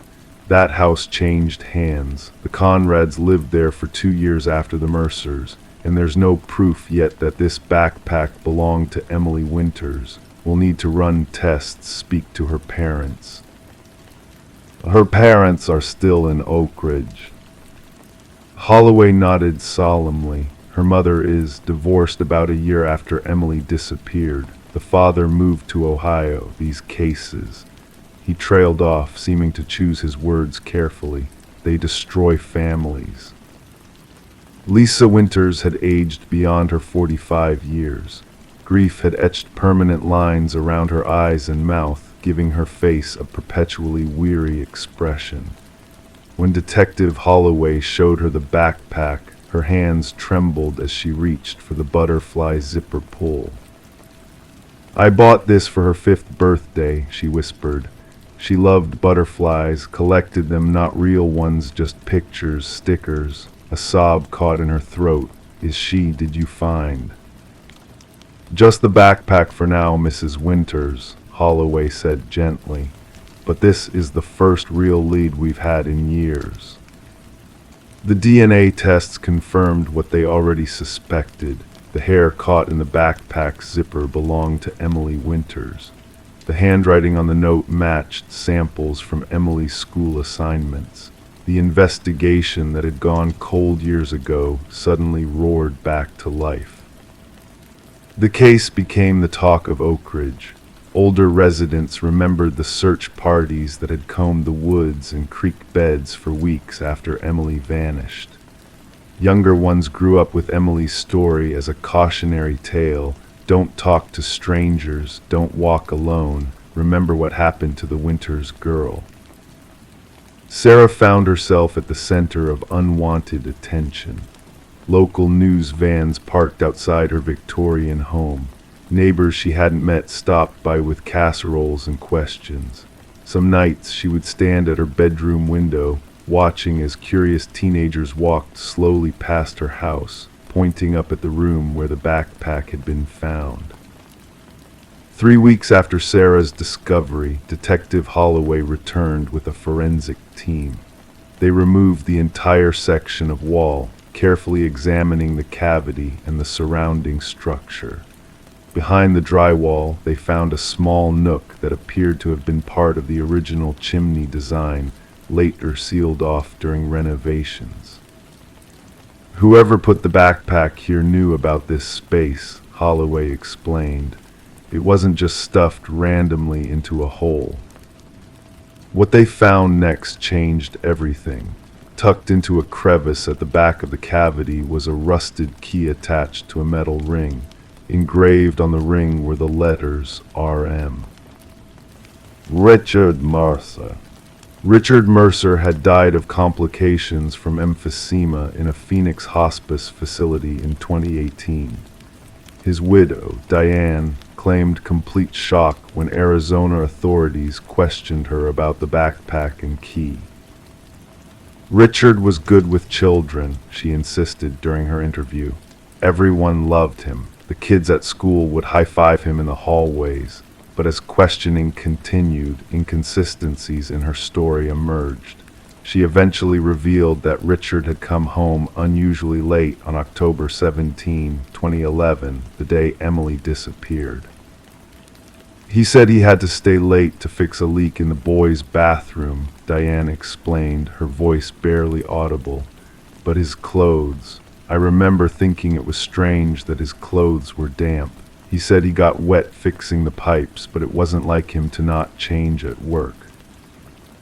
The alibi that had cleared Richard Mercer in 2011, that he was fixing a boiler with another maintenance worker, began to unravel.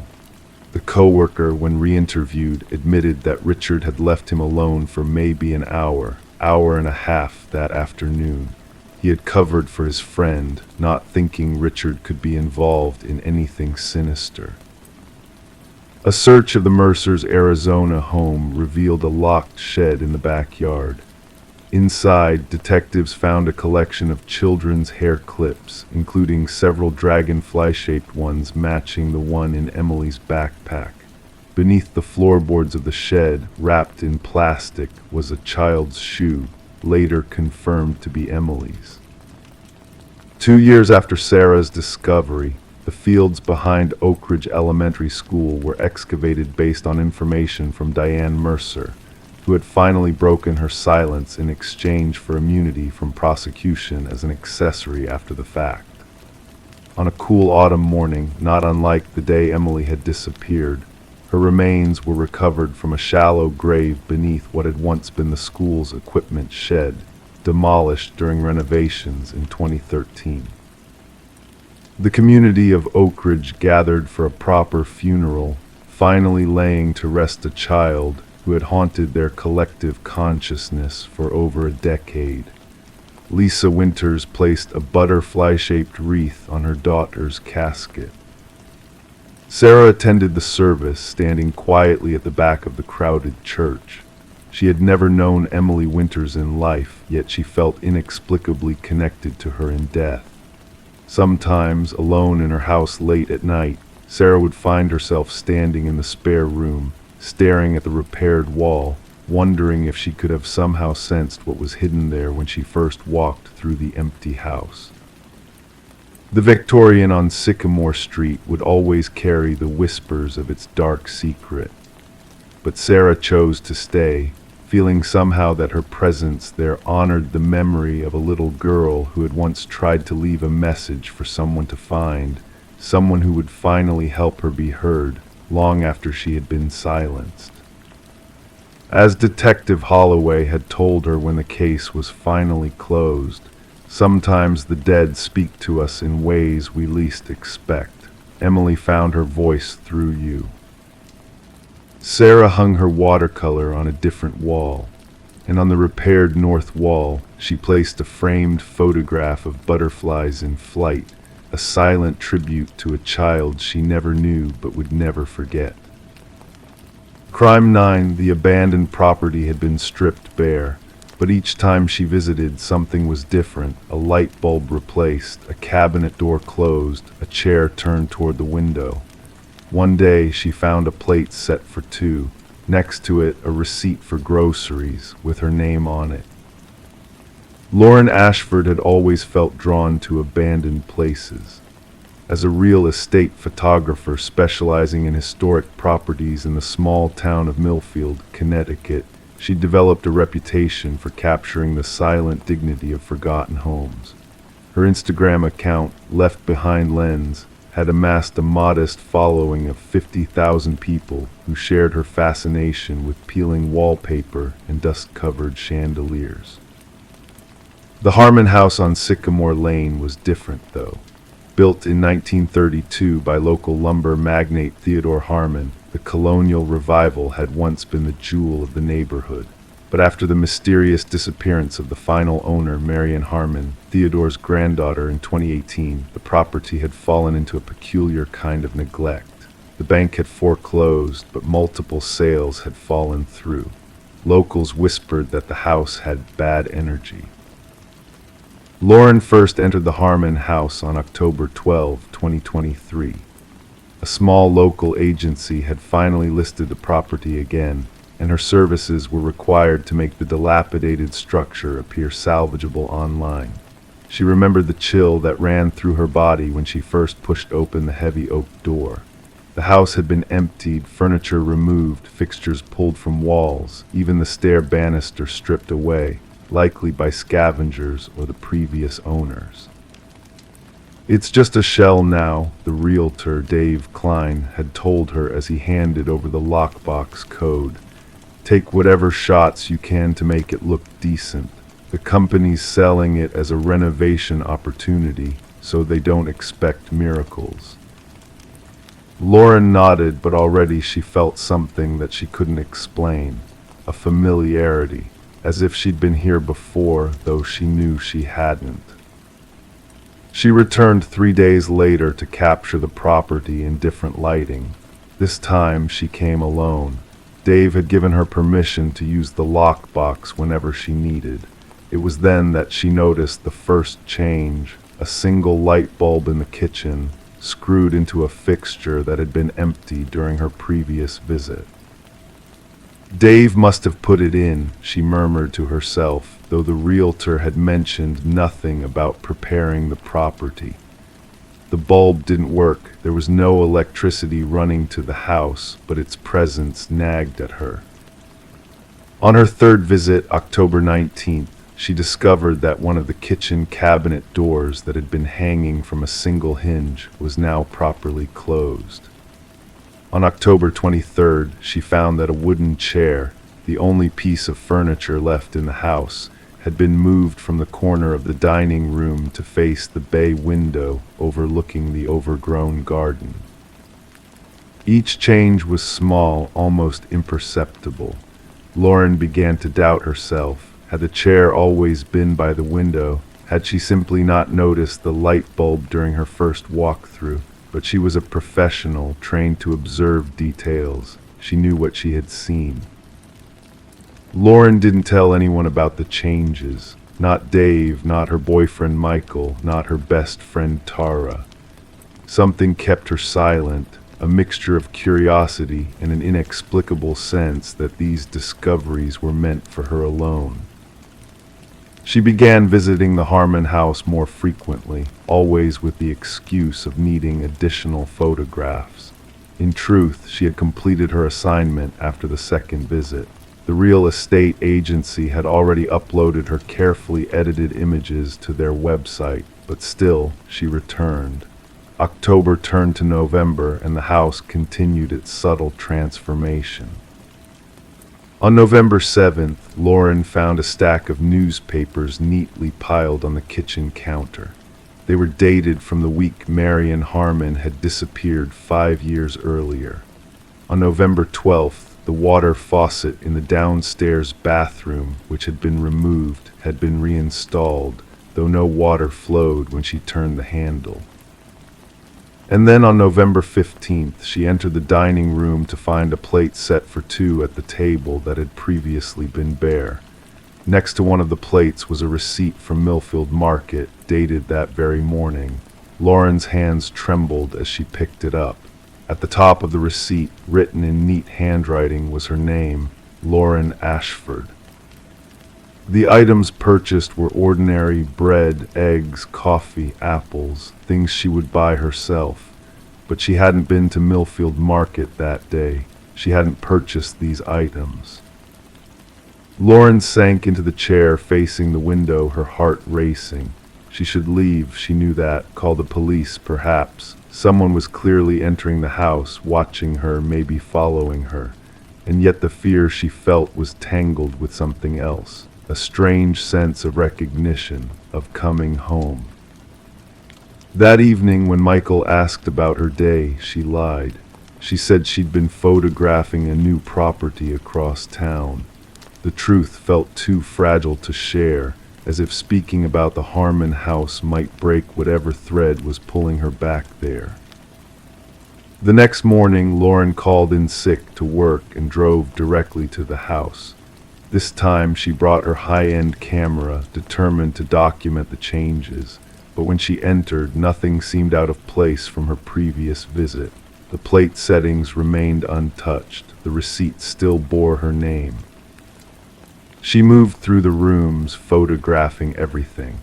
In the master bedroom upstairs, she opened the closet door and froze. Hanging inside was a single dress, navy blue with small white flowers. Lauren recognized it immediately. It was identical to one she owned, a favorite she'd worn just last week. With shaking fingers, she checked the size on the tag. It matched her own. The brand was the same. It could have been taken from her own closet. As she backed away from the closet, her camera captured a face in the bedroom mirror, just for an instant. Dark hair, pale skin. Lauren's heart stopped as she rushed to review the image on her camera's display screen. The photo showed only the empty room reflected in the dusty mirror. But she knew what she had seen, not a stranger's face, her own.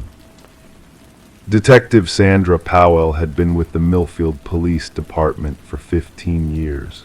She'd handled domestic disputes, drug busts, and the occasional assault, but Millfield wasn't known for major crimes.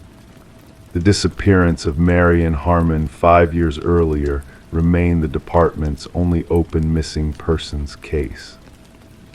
When Lauren Ashford walked into the station on November 17th, Detective Powell was finishing paperwork on a minor vandalism case. The young woman looked pale, her hands fidgeting with the strap of her camera bag as she asked to speak to someone about a situation at the Harmon house. Powell's interest was immediately piqued. She led Lauren to a small interview room and listened as the photographer recounted her experiences, the subtle changes to the house, the receipt with her name, the dress identical to her own. "I know how this sounds," Lauren said finally. "Like I'm imagining things, but I'm not. Something's happening in that house and somehow it's connected to me." Detective Powell studied the young woman. Lauren Ashford appeared rational, if frightened. She wasn't known to the department. A quick background check showed no history of mental health issues or criminal activity. "You mentioned Marion Harmon," Powell said carefully. "The previous owner who disappeared. Did you know her?" Lauren shook her head. "No, I moved to Millfield 3 years ago. She was already gone by then. I only know what everyone else knows from the news stories." Powell nodded slowly. Marion was 32 when she vanished. No signs of forced entry at the house. No evidence of foul play. She simply wasn't there one morning when her colleague came to pick her up for work. What Powell didn't mention was how the case had haunted her. The complete absence of clues. The way Marion's life had been perfectly intact. Clothes in closets, food in refrigerator, car in garage, as if she'd stepped out for a moment and would return any second. "I'd like to see these changes you've documented," Powell said finally. They drove separately to the Harmon house. Lauren unlocked the front door with the realtor's code and led the detective inside. But as they moved through the rooms, Lauren's face grew increasingly confused. The plate settings were gone from the dining table. The dress had vanished from the upstairs closet. Even the light bulb in the kitchen fixture had disappeared. "I swear it was all here," Lauren said, her voice cracking. "You have to believe me." Detective Powell said nothing as she examined the empty house. Finally, she asked to see the photographs Lauren had taken the previous day. Lauren pulled out her camera, turning it on, but as she scrolled through the images, her face drained of color. "They're gone," she whispered. "All of them. There's nothing but empty rooms." Powell watched the young woman carefully. Was this an elaborate hoax, a cry for attention, or something more concerning, a mental health crisis, perhaps? "Ms. Ashford," she said gently, "I think you should consider talking to someone. Stress can sometimes cause us to..." I'm not making this up, Lauren interrupted. And I'm not crazy. Here the receipt. I put it in my bag yesterday. She frantically searched her purse, emptying the contents onto the dusty floor. Lipstick, wallet, phone, keys, but no receipt. Detective Powell helped Lauren gather her belongings and suggested they leave the house. Outside in the pale November sunlight, Lauren seemed to regain some composure. "I'm sorry for wasting your time," she said quietly. "Maybe I have been working too hard." Powell handed Lauren her card. "Call me if anything else happens, anything at all." What Detective Powell didn't tell Lauren was that 5 years earlier, when processing Marion Harmon's house after her disappearance, they had found something peculiar. A camera containing photographs of rooms in the house that showed furniture and decorations that weren't physically present. And a single receipt from Millfield Market with a name written at the top, not Marion's name, but one the detective had never forgotten. Lauren Ashford. A name that meant nothing 5 years ago. The name of a woman who, according to records, didn't move to town until 2 years after Marion vanished. As Lauren drove away, Detective Powell remained standing in front of the Harmon house, a chill running down her spine that had nothing to do with the November air. Through an upstairs window, she could swear she saw the shadow of someone watching, someone with long dark hair like Lauren's. Or perhaps like Marion's. The houses on Sycamore Lane stood silent, keeping their secrets. And somewhere between the walls of the Harmon house, time folded in on itself, as it had been doing for generations, drawing certain souls into its peculiar orbit. Lauren Ashford wouldn't return to the house again, not on that timeline at least. But somewhere in another fold of reality, another Lauren was just discovering a light bulb that hadn't been there before. And the house continued rebuilding itself, one small change at a time. Story 10. The new occupants initially believed it was merely peeling wallpaper. But as they delicately peeled it away, the hidden layers beneath unveiled a different narrative. Inked on the wall repeatedly was a name. The identical name filling every space of the wall, scripted in a frenzied, uneven manner. It wasn't the name of the former proprietors. It wasn't documented anywhere. Yet upon searching online, they stumbled upon a solitary result, a missing persons case from ages past. And the most unsettling revelation: the woman captured in the photograph bore an uncanny resemblance to the one who had passed them the keys to the house. Michael and Sarah Klein had no immediate plans to refurbish the Victorian-era abode. The enchanting old domicile came at an unexpectedly affordable price, and the previous owner, a reserved, graceful woman with silver-streaked dark hair, seemed eager to sell, mentioning her relocation to another part of the country. The couple had been captivated by the home's allure, its intricate woodwork and lofty ceilings whispering tales of a bygone era. It all began with a simple water stain in the master bedroom. Sarah noticed a yellowing discoloration spreading across the floral wallpaper. When Michael prodded it with his fingers, the paper crumbled, unveiling another stratum beneath. Intrigued, they cautiously peeled back the damaged portion. The first layer exposed outdated paisley designs from what they presumed to be the 1970s. Below that, striped paper from an earlier era. But as they persisted, something unexpected emerged in the third layer. Writing, dark ink against faded beige paper. Not random scrawls, but a name, Eleanor Winters, repeated endlessly, the handwriting growing increasingly frantic and erratic across the wall. "Who is Eleanor Winters?" Sarah murmured, her fingers tracing the manic script. The discovery unsettled them both. That night, Michael sat at their kitchen island, laptop aglow, scouring property records. The house had changed ownership multiple times over the years. No trace of Alina Winters appeared in any documentation. The woman who had handed them the keys was identified as Margaret Cavendish. Sarah joined him, clutching a mug of coffee. Try searching just the name. The internet search yielded scant results until they stumbled upon an archived newspaper article, digitized from microfiche. Alina Winters, aged 27, reported missing during the winter.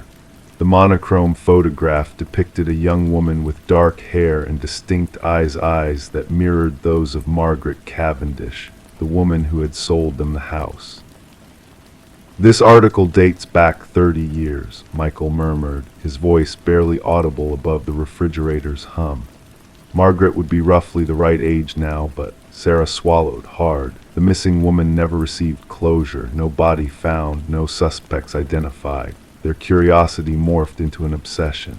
Sarah reached out to the former homeowners, tracing back through county records. The renovation came to a standstill as they dedicated their evenings to this impromptu investigation. They discovered that Margaret Cavendish had possessed the house for merely 7 months before selling it to them, an anomaly considering the extensive paperwork and inspections they had undergone. The detective assigned to the cold case had retired long ago. Upon Michael's tracking down of the retired detective, the man recalled the case vividly. His voice crackled over the speakerphone as he recounted the investigation. Alina Winters was reported missing by her roommate. No signs of a struggle at her apartment. Her car found abandoned near the highway. The case went cold quickly, no witnesses, no evidence of foul play, just vanished. Michael hesitated before inquiring, "Did you ever interview a Margaret Cavendish?" Silence lingered on the line. "No, the name doesn't ring a bell." "Why?" When they divulged their discovery and shared photos of both women side by side via email, the retired detective pledged to make some inquiries. Within days, a detective from the current force reached out to them, seeking permission to scrutinize the wall. Their abode transformed into an active crime scene. Forensic teams meticulously documented and removed portions of the wallpaper. Analysis disclosed that the ink dated back approximately 30 years. Handwriting experts compared the wall inscriptions to samples of Alina's handwriting from old journals provided by her family. The results were inconclusive. Meanwhile, Sarah stumbled upon a concealed space beneath the bedroom closet's floorboards.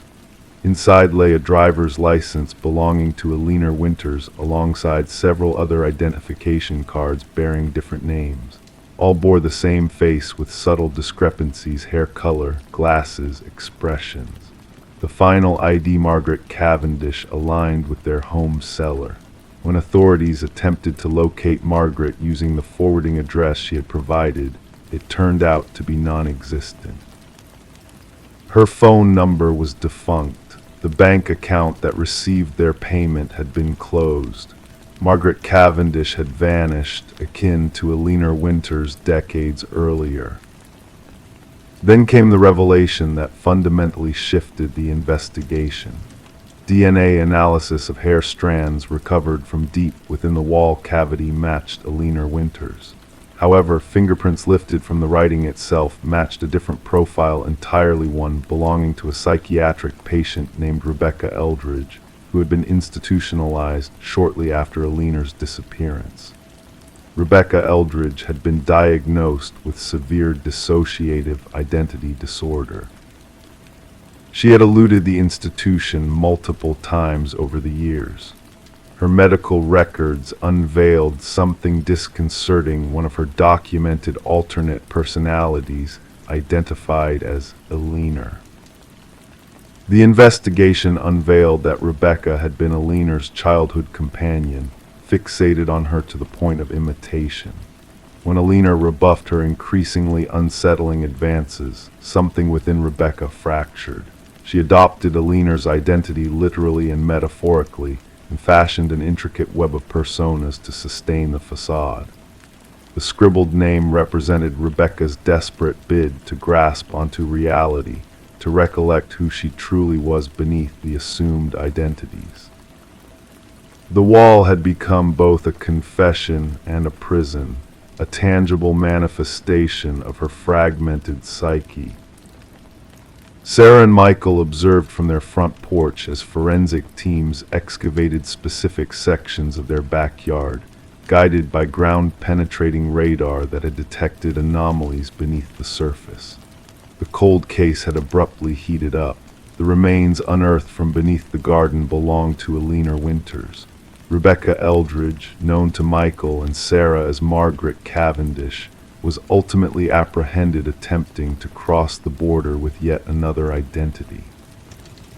Confronted with evidence, the persona presenting as Margaret crumbled, giving way to another one who admitted to killing Alina in a fit of jealousy. The names on the wall had served as both a memorial and a manifestation of guilt, inscribed by a fractured mind striving to cling onto fragments of truth despite itself. For Alina's family, justice arrived 3 decades late. For Michael and Sarah, their dream abode became infamous, a footnote in true crime history, forever etched as the house where the walls themselves confessed to murder. Story 11, she wiped away the mist on the mirror, meeting her own gaze. Yet a sense of unease crept in, a feeling that something was amiss. Her reflection appeared normal, her attire unchanged. However, with each passing moment, a subtle disquiet lingered. A flicker caught in the corner of her vision, a motion not her own. And as she turned away, her reflection remained motionless, observing. This was the curious beginning of Rebecca Thorne's enigma, unfolding within the confines of her bathroom. What transpired next puzzled investigators and left a community in a state of lingering bewilderment. Rebecca resided solo in a humble abode nestled in a tranquil suburban enclave, known to her acquaintances as meticulous, introverted, a woman who embraced solitude while maintaining amiable relations with neighbors. Her occupation as a data analyst at a mid-sized firm delineated her existence by routine and exactitude. There was no indication that she would emerge as the focal point of one of the most enigmatic criminal inquiries in years to come. The initial occurrence seemed trivial. Rebecca noticed minor displacements of objects in her home, no items missing, merely rearranged. A mug shifted to a different shelf, books repositioned, her toothbrush on the opposite side of the sink.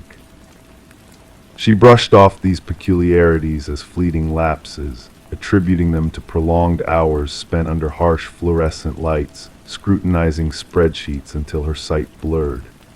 Detective Marion Shaw received the initial complaint when Rebecca, after enduring weeks of disruptions, finally reached out to the authorities. The preliminary evaluation, no evident criminal activity, possibly a matter for mental health services rather than law enforcement. Shaw documented the grievance but consigned it to the stack of low-priority cases. There was no tangible evidence, Shaw later attested. No signs of forced entry, no missing belongings, just a woman plagued by a sense of unease in her own dwelling. The pivotal moment arrived with the incident in the bathroom mirror. During her subsequent interaction with law enforcement, Rebecca recounted the episode vividly, how her reflection appeared to move independently, how she felt under surveillance even in solitude. This time she provided proof. A self-installed security camera aimed at her front door. The footage unveiled a revelation that sent shivers down the spines of even the most seasoned officers. The grainy video depicted Rebecca departing for work in the morning. Yet 20 minutes later, an individual identical to Rebecca used a key to access her residence. Forensic experts scrutinized the footage for signs of manipulation or digital tampering. None were found. The intruder mirrored Rebecca's movements, attire, even carrying the same distinctive leather bag that she owned. However, according to time-stamped records from her workplace security system, Rebecca had already swiped into her office building across town. "We are facing a doppelganger scenario," Detective Shaw informed her superior. "Someone who has meticulously studied Ms. Thorne and can replicate her with eerie precision." The investigation escalated.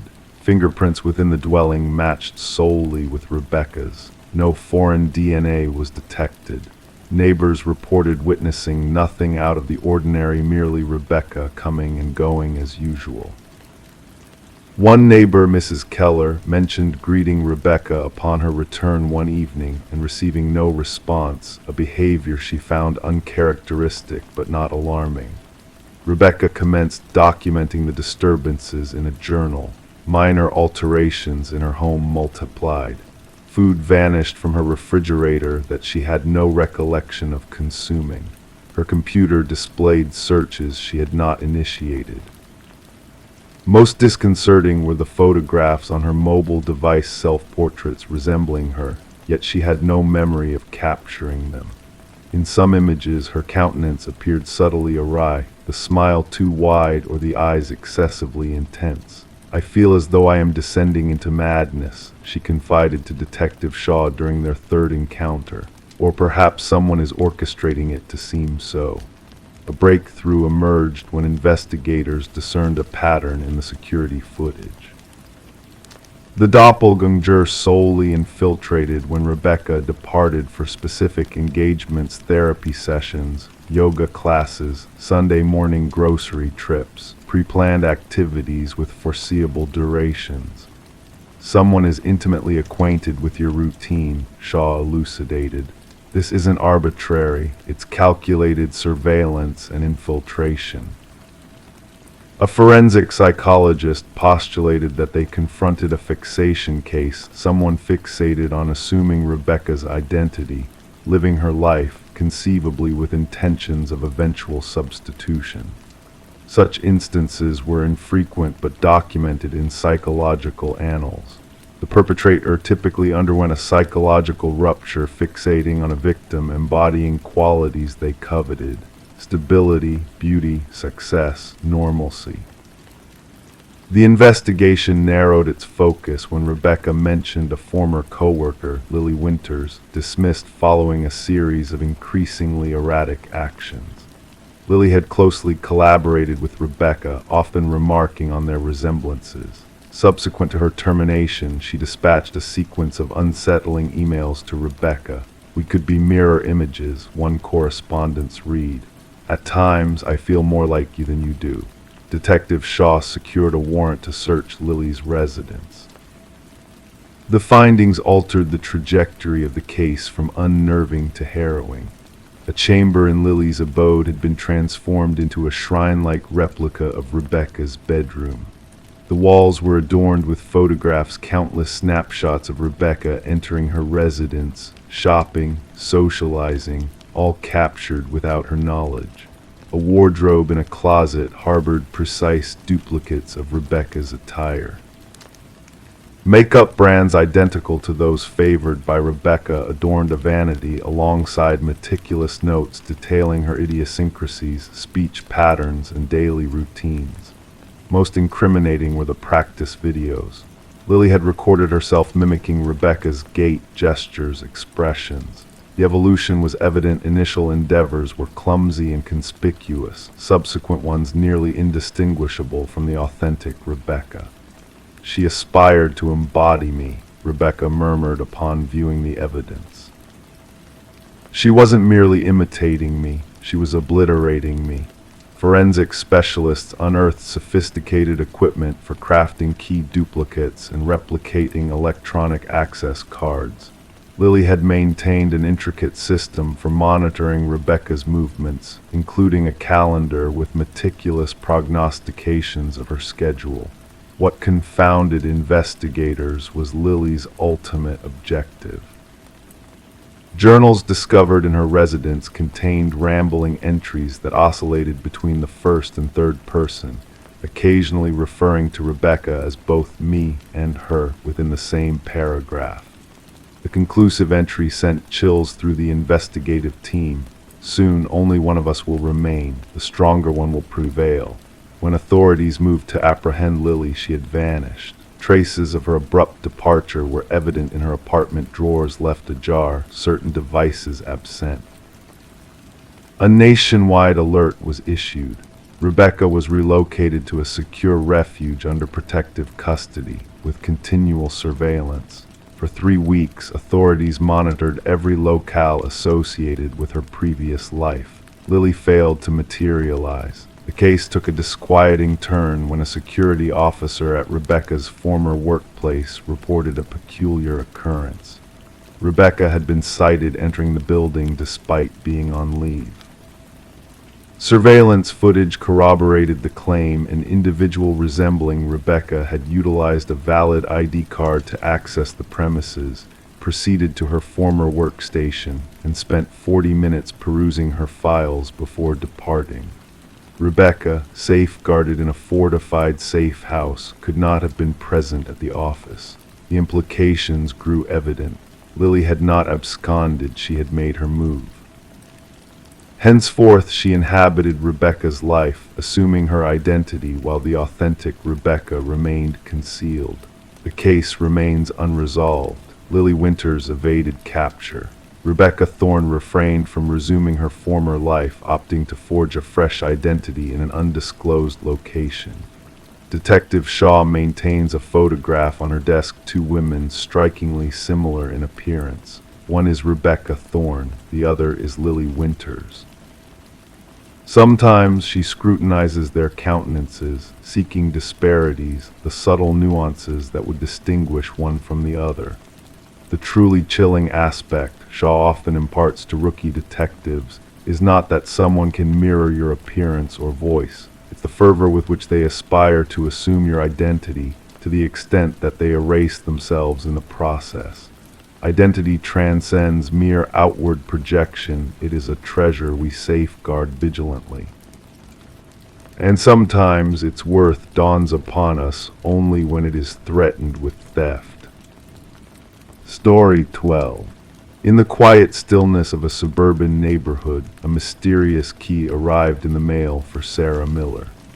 Wrapped in a plain envelope with no return address, the single brass key exuded an air of aged familiarity. As Sarah tried it in every lock she owned, a sense of unease settled within her, for none turned at its touch. Perplexed, she placed the key on her coffee table, where the old grandfather clock in the hallway let out a single haunting chime, despite its years of silence.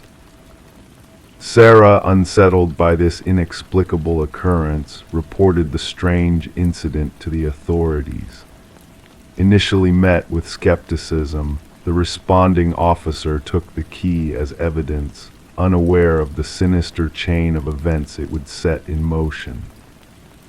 Detective Robert Harmon, a seasoned investigator with a keen intuition, received the case file and found himself captivated by the enigmatic brass key. Background checks on Sarah revealed a life devoid of suspicion, a retired teacher with no criminal record, leading a quiet existence with her children far away. Forensic analysis yielded no fingerprints on the key except for Sarah's own.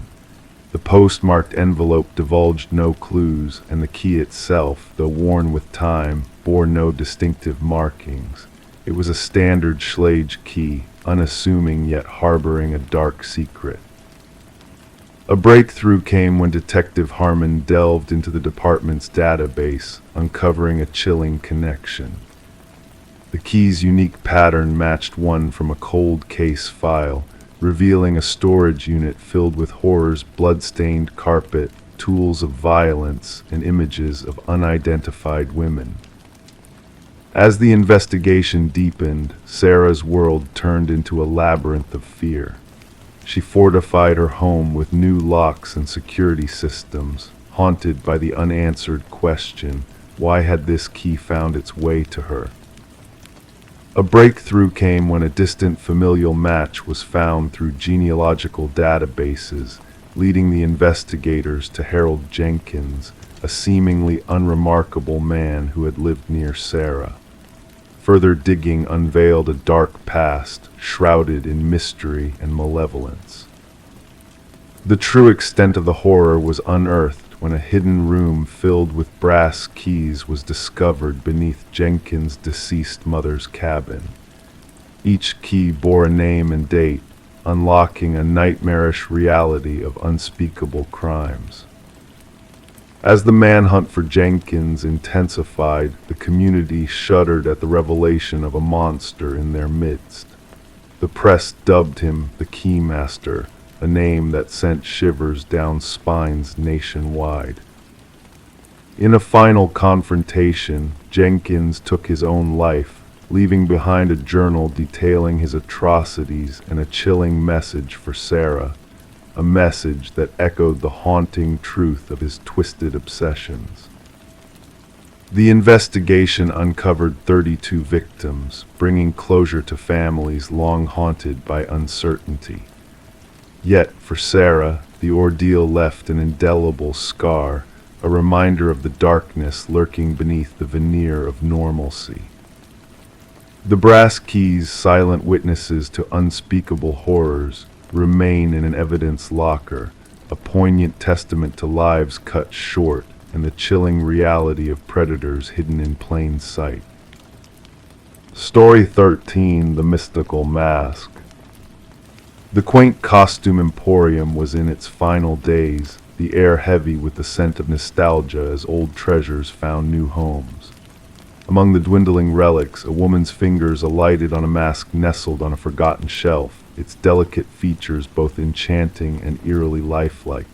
The cashier hesitated when the woman placed it on the counter, a flicker of uncertainty crossing his features.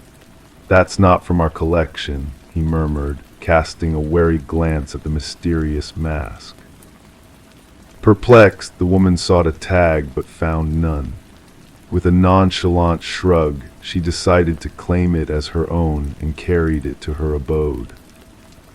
That fateful night, as the world slumbered in silence, a soft rustle stirred the woman from her dreams, a whisper of fabric shifting in the darkness. Her eyes fluttered open, heart quickening with a sense of unease. The mask, once perched on her dresser, now sat solemnly on the nightstand, its gaze fixed upon her with an intensity that sent shivers down her spine. The woman, known as Catherine Reed, was discovered by a concerned neighbor at dawn. The front door stood ajar, inviting the morning light to spill into the dimly lit interior. Intent on returning a borrowed book, the neighbor stumbled upon a chilling tableau that would bewilder investigators for years to come. Catherine's lifeless form lay sprawled on the bedroom floor, the enigmatic mask conspicuously absent. Detective Morgan arrived at the scene, her presence a beacon of authority amidst the somber setting.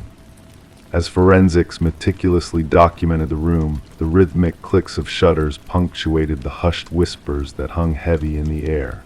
"No signs of forced entry," observed an officer, pen scratching against paper. The detective's keen gaze swept over the room, absorbing every minute detail: a partially open drawer, a lipstick-stained water glass on the nightstand. Everything seemed ordinary, save for the tragedy that had shattered the tranquility of the home. The medical examiner, his countenance grave, crouched beside Catherine's form. The cause of death eludes initial assessment. "No visible wounds, no indications of a struggle," he remarked, gesturing toward her frozen expression of terror. The detective knelt beside him, her voice barely above a whisper. Something drove her to the brink of fear.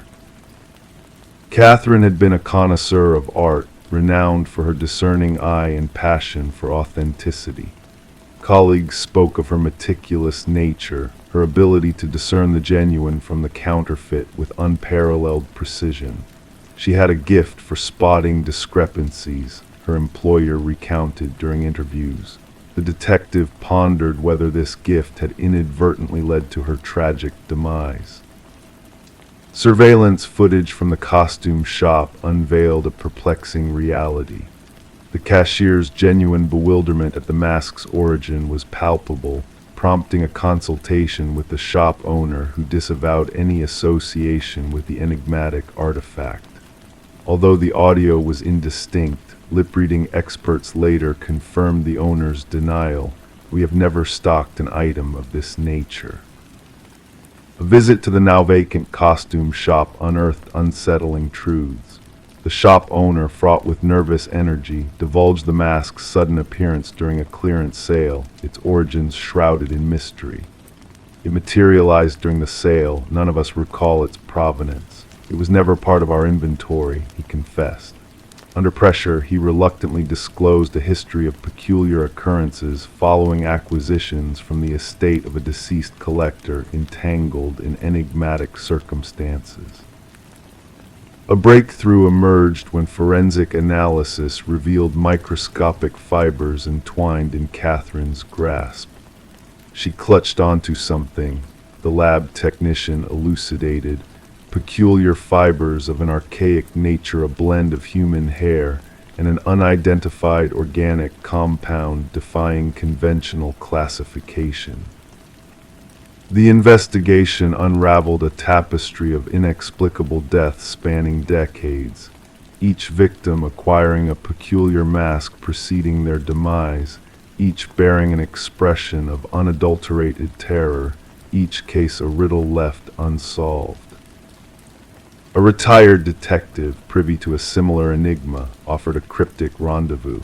In a dimly lit chamber, he proffered a weathered file, hands trembling with the weight of untold secrets. Inscribed within the masks, hidden behind the fabric, ancient symbols whispered of a ritual entwining souls, he divulged. A journal clandestinely concealed within Catherine's abode unveiled a harrowing narrative. Her final entry chronicled a creeping sense of surveillance, an ominous presence lurking within her sanctuary. Delving into the mask's lineage post the cashier's disquieting reaction, she connected it to a lineage of inexplicable demises. The mask stirs, her frantic script confessed. It observes me in my slumber. Encrypted symbols within mirror those of unsolved cases. The collector, guardian of these cursed visages, succumbed similarly. Each mask craves a life ere it moves on, a malevolent entity seeking a new host with the discernment to unravel its true nature. The detective pieced together the fragments of evidence, the enigmatic fibers, Catherine's meticulous research, the chilling pattern of inexplicable deaths. The medical examiner, after exhaustive scrutiny, ascertained the cause of demise, cardiac arrest induced by sheer terror. What phantasmal terror could extinguish a soul with such finality? The narrative took a sinister turn as surveillance footage from a vigilant neighbor captured a figure emerging from Catherine's abode, shrouded in a mask reminiscent of her countenance. A mimicry of her gait, an emulation marred by mechanical stiffness, hinted at a sinister charade, a macabre puppetry of stolen identity. An alert was sounded for the vanished mask, yet it eluded capture until half a year later, when reports surfaced of its reappearance in a distant vintage boutique. By the time investigators arrived, the mask had vanished into obscurity, its purchaser's identity a nebulous enigma. The case lingered in the twilight zone of the unsolved, a haunting enigma defying closure. The detective harbored Catherine's journal in her sanctum, a tangible reminder of a truth too arcane for official annals. In the stillness of night, she would startle awake, a spectral sense of scrutiny pervading her abode. Ensuring every window was secured, every lock engaged, she sought respite from the specter of the mask that awaited its next unwitting host, a spectral vessel traversing epochs, ensnaring souls in a ceaseless cycle that commenced eons ago and persists to this day.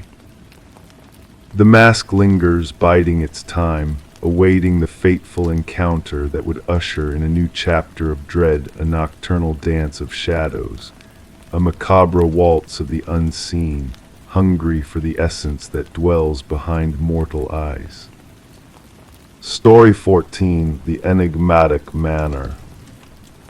The new inhabitants brushed off the peculiar crackling of the old intercom system late at night as a mere quirk, an artifact from a bygone era, reconfigured but left to collect dust in the shadows of time. Until one fateful night, curiosity got the best of the husband and he pressed the button. A faint whisper crackled through the speaker, sending shivers down his spine. "Why did you come back?" The words echoed in the dimly lit room, startling him to his core. His wife, peering over his shoulder, denied ever uttering those haunting words. Nestled amidst ancient oak trees, the Victorian manor exuded an air of mystery, its weathered façade concealing a modernized interior. Daniel and Meredith Parker, drawn to its historical charm, had acquired the property at a surprisingly affordable price, despite the real estate agent's uneasy demeanor during the sale. The intercom system, a relic linking all rooms, had captivated the history-loving couple from the start. Detective Sarah Reeves arrived at the manor, the gravel beneath her tires whispering a soft welcome. Initially dispatched for a possible break-in, the cryptic tone of the dispatcher hinted at a deeper enigma. Daniel, his complexion ashen under the porch light, welcomed Detective Reeves into the grand foyer, his voice trembling as he recounted the unsettling events. The intercom, once a mere conduit for static, had transformed into a channel for mysterious whispers that both he and his wife had heard. In the living room, Meredith sat stiffly on an antique sofa, her hands clenched around a steaming cup left untouched. Without preamble, she disclosed a startling revelation: they had uncovered a hidden chamber behind a wall while renovating the kitchen pantry. Within the concealed space, wrapped in decaying plastic, lay a small leather-bound journal bearing the elegant yet frantic script of its author, Eleanor, the home's previous inhabitant. The entries chronicled Eleanor's mounting apprehension of her husband Vincent's malevolent intentions. The final journal entry, dated 3 decades prior, marked the sudden cessation of her writings. Vincent and Eleanor Blackwood, the former owners, had a dark tale entwined with the manor's history. Vincent had sold the house shortly after Eleanor's disappearance, leaving behind a trail of unanswered questions. Forensic analysis unearthed skeletal remains beneath the garden shed, belonging to a woman in her 40s with signs of fatal head trauma. A gold wedding band inscribed with "To Eleanor, my eternal love," provided a damning link to Vincent's sinister past. In a chilling confession, Vincent confessed to silencing Eleanor, citing her incessant presence through the intercom as his motive. The trial swiftly concluded with Vincent pleading guilty to murder, his meticulously crafted facade crumbling under the weight of evidence. Daniel and Meredith, unable to bear the weight of the manor's secrets, sold the property, bidding farewell to its dark past. Before departing, they held a solemn memorial for Eleanor in the restored garden, a gesture of closure for a life unjustly taken. As the intercom system was dismantled by the new owners during renovations, workers reported hearing eerie whispers amid the static, attributing it to mere interference. Detective Reeves, revisiting the Blackwood case file, reflected on the house's uncanny ability to unveil its hidden truths across time. The enigma of the manor, dubbed the house that answered back, lingered in the annals of local law enforcement, a testament to Eleanor's enduring voice.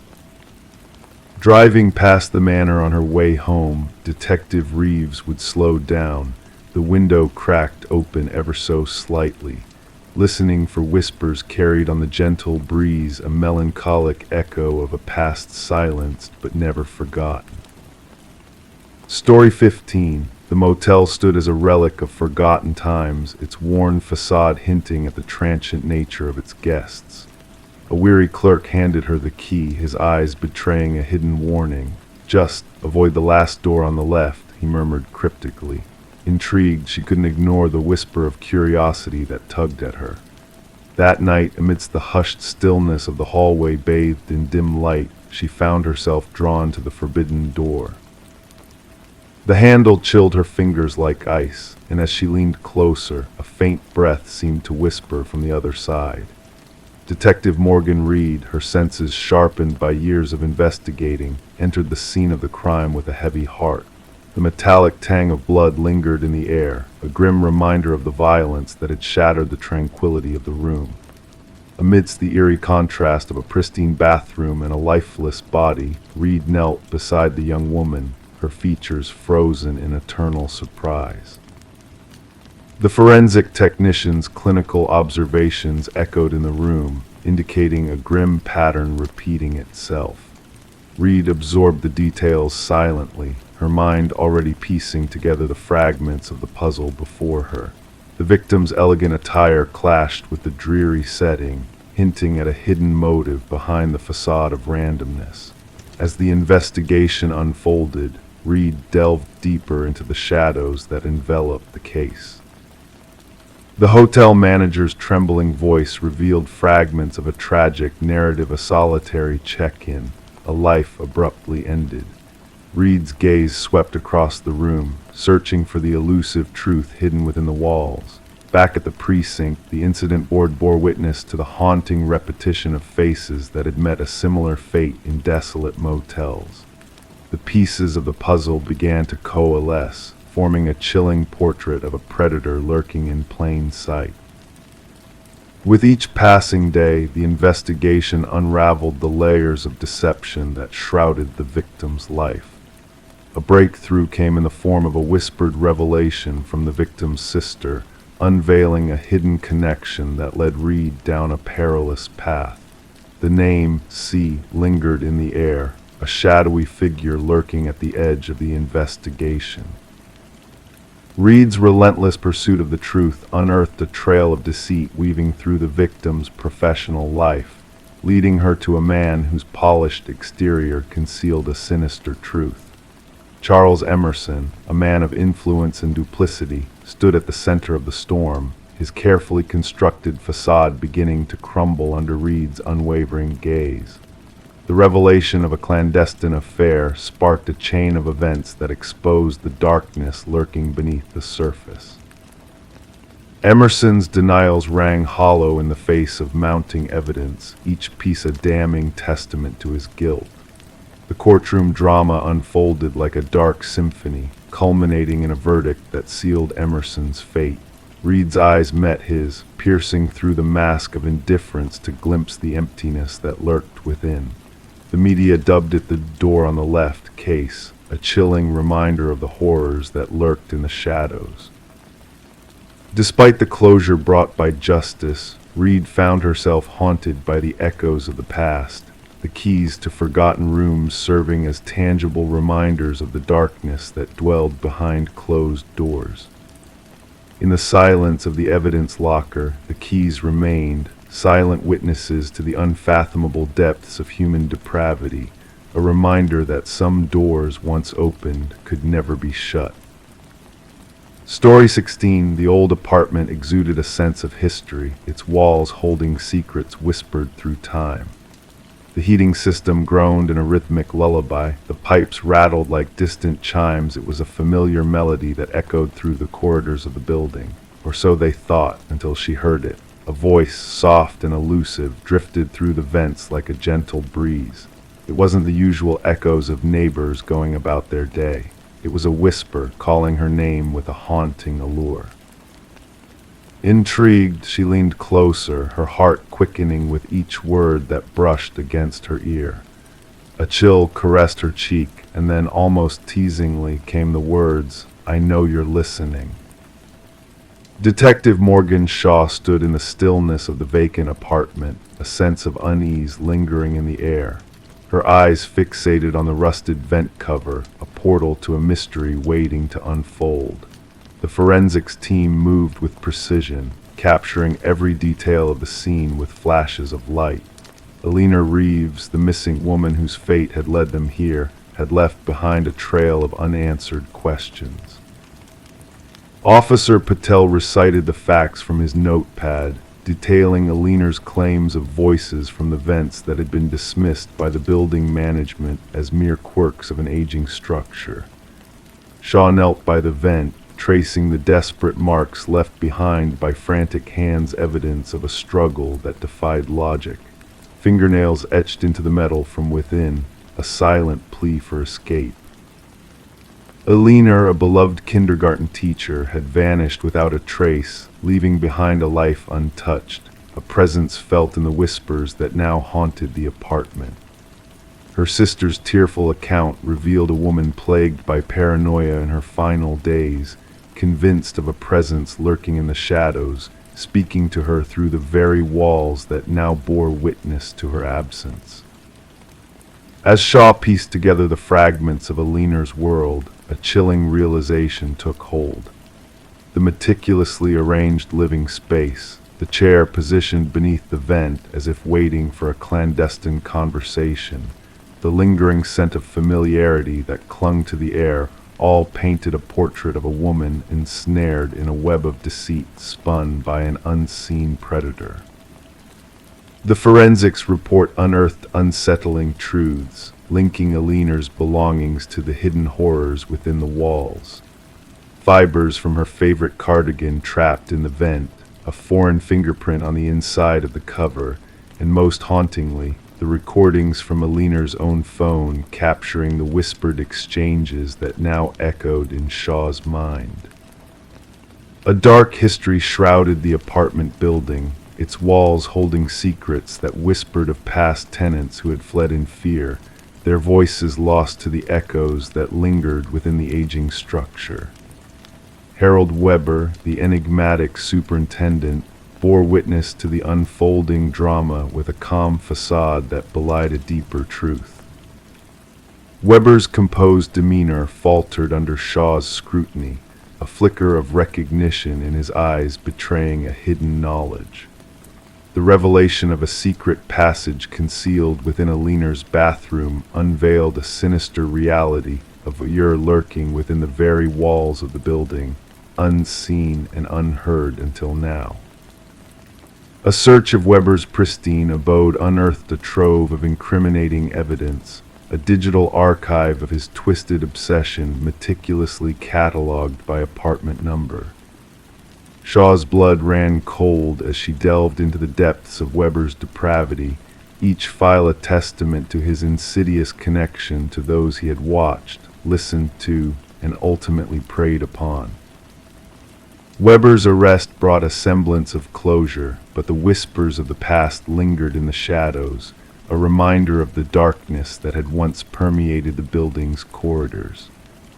Alina's tragic fate served as a grim warning, a tale of a predator who had woven himself into the very fabric of the walls, his whispers a siren call to those who dared to listen. As the building stood silent and empty, its walls bearing witness to the ghosts of the past, a new chapter began for those who dared to call it home. The whispers persisted, the echoes of a tormented soul seeking solace in the silence. The building remembered, the whispers never truly silenced, a reminder of the chilling truth that lurked within its very foundations. And so, the old apartment stood as a testament to the shadows that danced in the night, a haunting melody that whispered of secrets long buried in its walls. Story 17. The river whispered softly that morning, its current gentle and serene, reflecting the stillness of the glassy water. The fisherman, lost in his thoughts, almost missed the sight of a solitary suitcase bobbing near the shore. At first glance, he thought it was just a pile of discarded clothing left behind by the careless. But as he approached, wading through the shallows, a pungent odor assaulted his senses, thick, suffocating, impossible to ignore. The suitcase was wrapped in chains, its once sharp edges now dulled by exposure to the elements. When the authorities pried it open, it wasn't clothes that greeted them, it was hair. Fingers frozen in a silent grip, and at the bottom a chilling note that simply stated, "This isn't the first." Detective Sarah Mercer arrived at the grim scene, her nostrils assaulted by the stench that hung heavy in the air. The victim, a woman in her mid-30s named Catherine Walsh, lay before her, her dark hair now tangled and her once pale skin marred by the touch of the water. The medical examiner worked meticulously, documenting every detail with a solemn reverence befitting the deceased. What struck Mercer most profoundly wasn't the manner in which the victim had been disposed of, but the eerie sense of care that had been taken with her appearance, manicured nails, recently styled hair, clad in expensive attire. "She wasn't killed here," Mercer remarked quietly, her gaze fixed on the muddy shoreline where the water gently caressed the earth. "She was prepared, presented." Catherine Walsh, a successful real estate agent known for her expertise in selling high-end properties, had lived a life of ambition and solitude. Divorced with no children, she resided alone in an affluent neighborhood, her existence shrouded in privacy. Her colleagues spoke of her with admiration, highlighting her meticulous nature and unwavering dedication to her work. Her disappearance had been noted when she failed to show up for a crucial showing with potential wealthy clients, a sale that could have been the pinnacle of her career. As investigators delved into Walsh's meticulously kept modern home, a sense of unease settled over them. Everything was immaculate, almost unnaturally so. Designer furniture arranged with precision, surfaces devoid of any hint of dust. Even the contents of her refrigerator were perfectly organized, meals neatly packed in identical containers labeled by the days of the week. However, a sense of disarray lurked within her home office, a drawer slightly ajar revealing a leather-bound journal. The final entry within sent a shiver down Mercer's spine. "He's watching again. Same car, different plates." Further exploration of Walsh's digital footprint unveiled a haunting pattern, numerous messages from unknown sources, all containing the ominous phrase, "I see your perfection," sent at precise intervals on various days. Her internet searches hinted at a growing sense of unease, with frequent queries regarding home security systems and self-defense mechanisms. Detective Mercer pieced together the puzzle, drawing connections between the meticulous nature of the crime scene and the haunting messages. "Our perpetrator is methodical," she confided to her partner. "This was no crime of passion. This was a carefully orchestrated ritual." A breakthrough emerged from an unexpected quarter. A local pawn shop owner recognized Walsh's distinctive emerald necklace among the pawned items. The individual who had pawned it turned out to be Michael Linden, a nondescript maintenance worker with a quiet demeanor. Surveillance footage revealed Linden's repeated visits to Walsh's building over the span of months, sometimes with his maintenance cart in tow, other times arriving alone. Always during hours when she would be away, showcasing properties. Upon searching Linden's modest apartment, investigators unearthed a chilling revelation: the walls adorned with photographs of Walsh and other women, all sharing a striking resemblance, all captured without their knowledge. Some images were ominously crossed out in red. Walsh was but the third victim in Linden's sinister collection.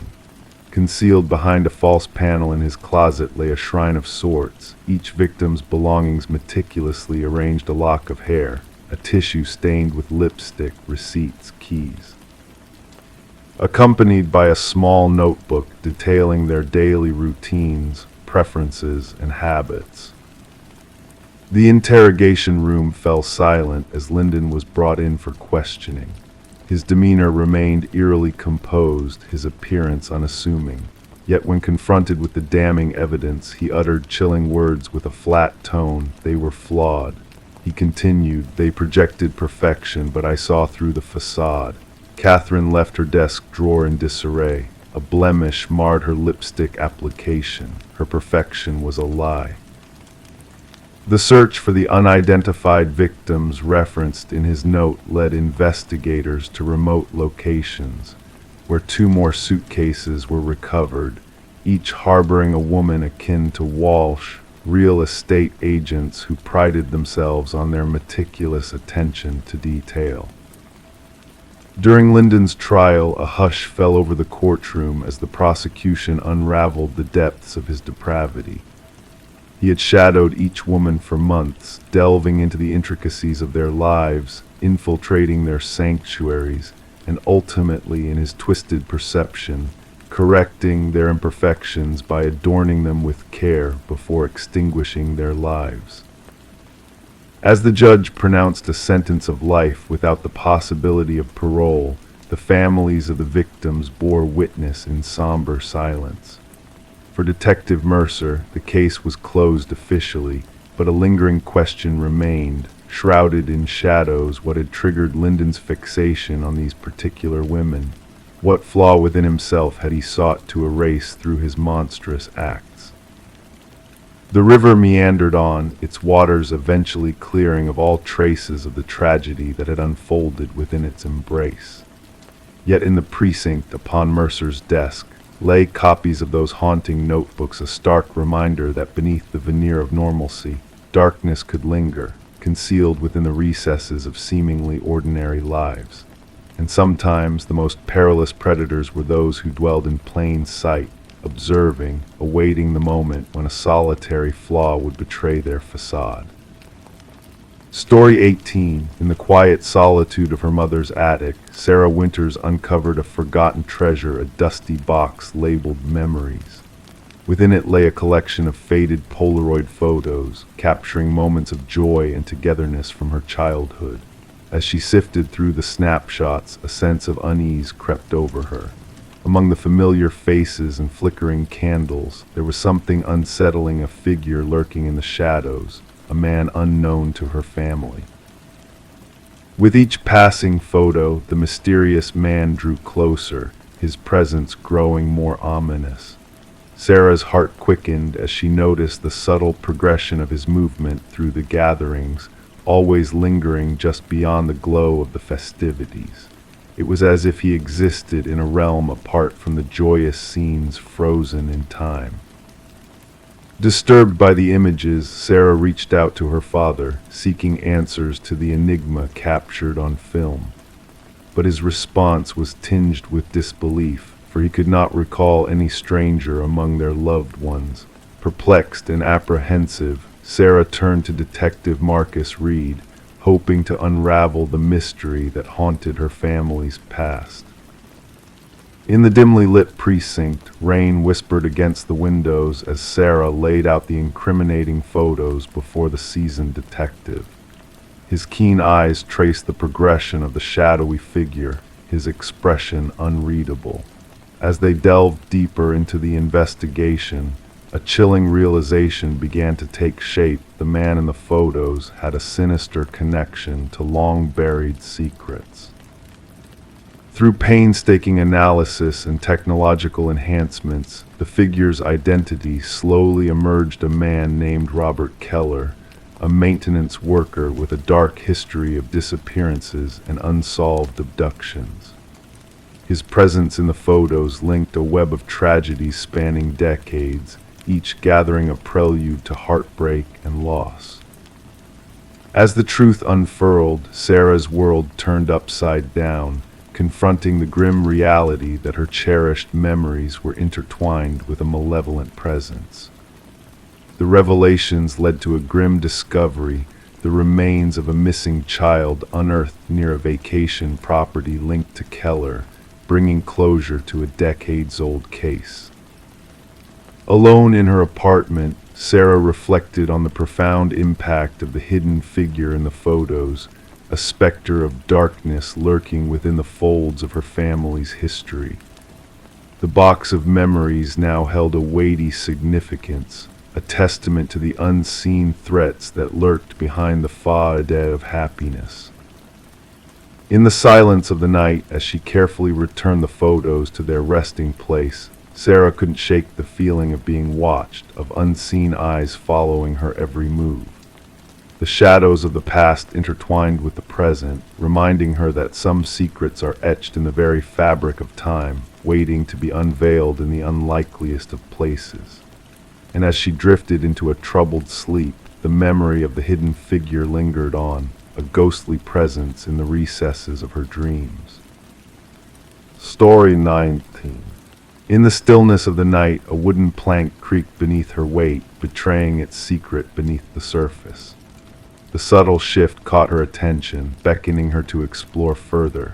With a sense of curiosity mingled with apprehension, she knelt down and traced her fingers along the edges of the loose board, feeling the hidden void below. The floor, once solid and unassuming, now whispered of mysteries waiting to be unveiled. Delicately she lifted the boards, revealing a dark, narrow space that seemed to hold its breath in anticipation. Dust motes danced in the beam of her flashlight, cobwebs glistening like silver threads in the shadows. As her eyes adjusted to the dim light, shapes began to materialize in the hidden chamber: a mattress, a chair, and in the corner, a tattered notebook bearing her name, written over and over in a haunting repetition. Detective Morgan Reed stood by, a silent guardian in the shadows, observing Sarah Coleman as she peered into the abyss beneath her very home. The fear etched on Sarah's face spoke of a deeper disturbance than mere discovery. It was a violation of safety, an intrusion of something sinister into the sanctuary she had hoped to create. "Be cautious, Sarah. Do not disturb anything." Detective Reed's voice was a soothing murmur, a steady anchor in the midst of uncertainty. With a click, the flashlight pierced the darkness, revealing walls adorned with surveillance photographs capturing Sarah's every move, evidence of a clandestine obsession that had festered unseen right beneath her feet.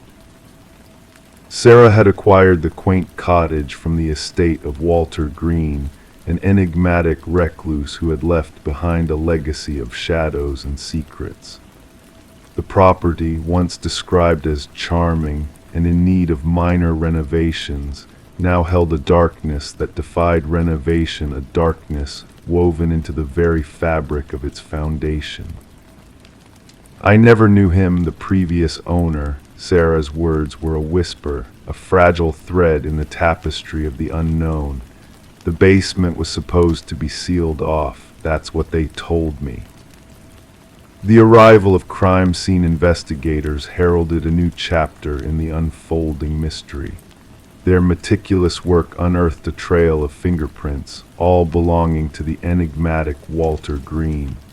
The timeline they constructed painted a chilling portrait of obsession, a portrait that had silently shadowed Sarah's life for years, invisible yet palpable in its menace. As the investigation delved deeper, a revelation emerged from the shadows: a former co-worker of Walter Green, haunted by the echoes of a past he had chosen to ignore. His words unveiled fragments of a narrative tinged with dread, a tale of fixation spiraling out of control. With a warrant in hand, Detective Reed ventured into the forgotten corners of Walter's existence, unlocking a storage unit that held a mirror image of Sarah's former life, a replica crafted with meticulous precision, a shrine to an unholy devotion that transcended reason. The calendar marked with a date that loomed like a specter, a date that whispered of a twisted fate sealed in blood-red ink, a date that bore the weight of a delusion that had outlasted its creator. The truth, once unearthed, bore the scars of a past riddled with madness, a past that had resurfaced in the form of Walter Green's obsession with Sarah, a fixation that had festered in the darkness until it consumed him. In the aftermath of the revelations, Sarah made a choice to leave behind the shadows that had cloaked her life, to seek solace in a world untouched by the tendrils of a darkness that had nearly ensnared her. The house, once a haven tainted by the specter of Walter's presence, passed into new hands, unaware of the secrets buried beneath its floorboards. The hidden room, now sealed and silent, bore witness to a tale of obsession, and its chilling aftermath a tale that whispered of dangers unseen, of monsters lurking in the shadows, and of a victim who narrowly escaped a fate too terrible to contemplate. Life moved on, the echoes of the past fading into the mists of memory. But for those who had glimpsed the darkness that lurked beneath the floorboards, the story remained a cautionary tale of the fragility of safety, the thin veil that separates us from the unknown, and the resilience that emerges from the shadows of the past. Story 20. The ancient box lay hidden beneath layers of forgotten treasures in the attic, a time-worn relic from the past inhabitants of the house. Among the faded Polaroids it held, capturing moments of joy and togetherness, one photograph stood out.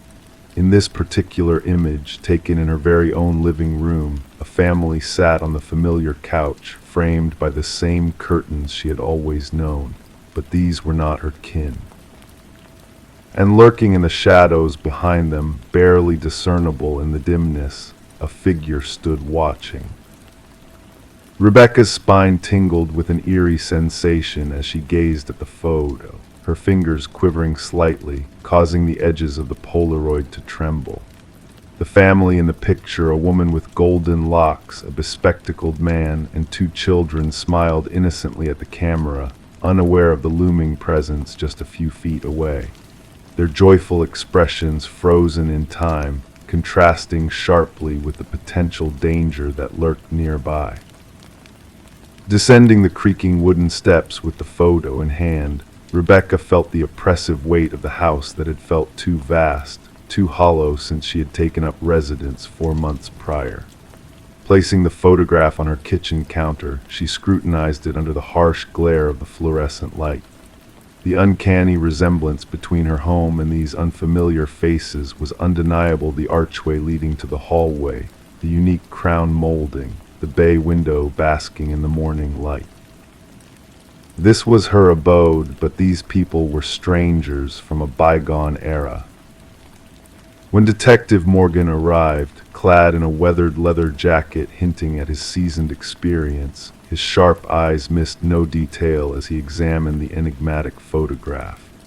Running a gloved finger along the edge of the Polaroid, he turned it over to find a blank back. "What do you know about the previous owners, the Nelsons?" he inquired in a deep, rumbling voice. Rebecca confessed, "Almost nothing.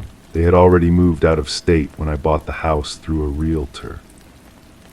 Nodding thoughtfully, Morgan requested to take the photo for further investigation by his team, a mystery unraveling before them.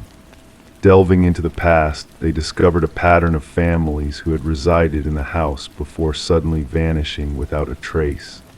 The Sutherlands, the most recent family identified in the photograph, had disappeared like the others, leaving behind no clues to their whereabouts. Forensic analysis of the photograph unveiled eerie details. A timer had captured the staged scene, with the shadowy figure in the hallway remaining a haunting enigma. The tall male presence, shrouded in darkness, seemed to belong to a bygone era, his intent gaze frozen in time. As the investigation unfolded, a chilling pattern emerged. Families had come and gone, each one disappearing after precisely a year of inhabiting the house. Delving deeper into the history of the property, they unearthed tales of the elusive architect, Samuel Whitfield, who had vanished under mysterious circumstances. Beneath the concrete floor of the basement, a grim discovery awaited them: preserved remains of all the missing families, including the Sutherlands, hidden beneath layers of soil and concrete. Among their belongings lay a camera, identical to the one used to capture the haunting photographs found in the attic. Rebecca's world was upended as she was relocated to a hotel under police protection, haunted by the journal entries left behind in the hidden crawl space of the attic. The final chilling entry hinted at an ominous plan, as the watcher in the shadows prepared to strike once again. The investigation remained unresolved, the house standing silent and empty, its darkened windows concealing untold secrets. The enigmatic figure of Samuel Whitfield lingered as a specter from the past, his whereabouts unknown, his presence felt in the development of new photographs capturing unsuspecting families in their new homes. Amidst the shadows and whispers of the night, the truth remained elusive, as those who sought to uncover the mystery found themselves ensnared in a web of darkness, watched over by unseen eyes. Story 21: The Enigmatic Victorian. She entered through the front door, the air thick with dust dancing in the stillness. The abandoned house stood frozen in time, its peeling walls and shrouded furniture telling tales of neglect. Every room she ventured into felt like a loop, a repeated journey leading back to the parlor. A strange sensation of being stuck in a maze with no exit except the way she had entered. But as she turned to leave, the front door had vanished into thin air. The discovery of Morgan Pierce's body transformed the forgotten Victorian into a scene of intrigue and mystery. Detective Sarah Lind observed silently as forensic experts moved through the shadows like apparitions.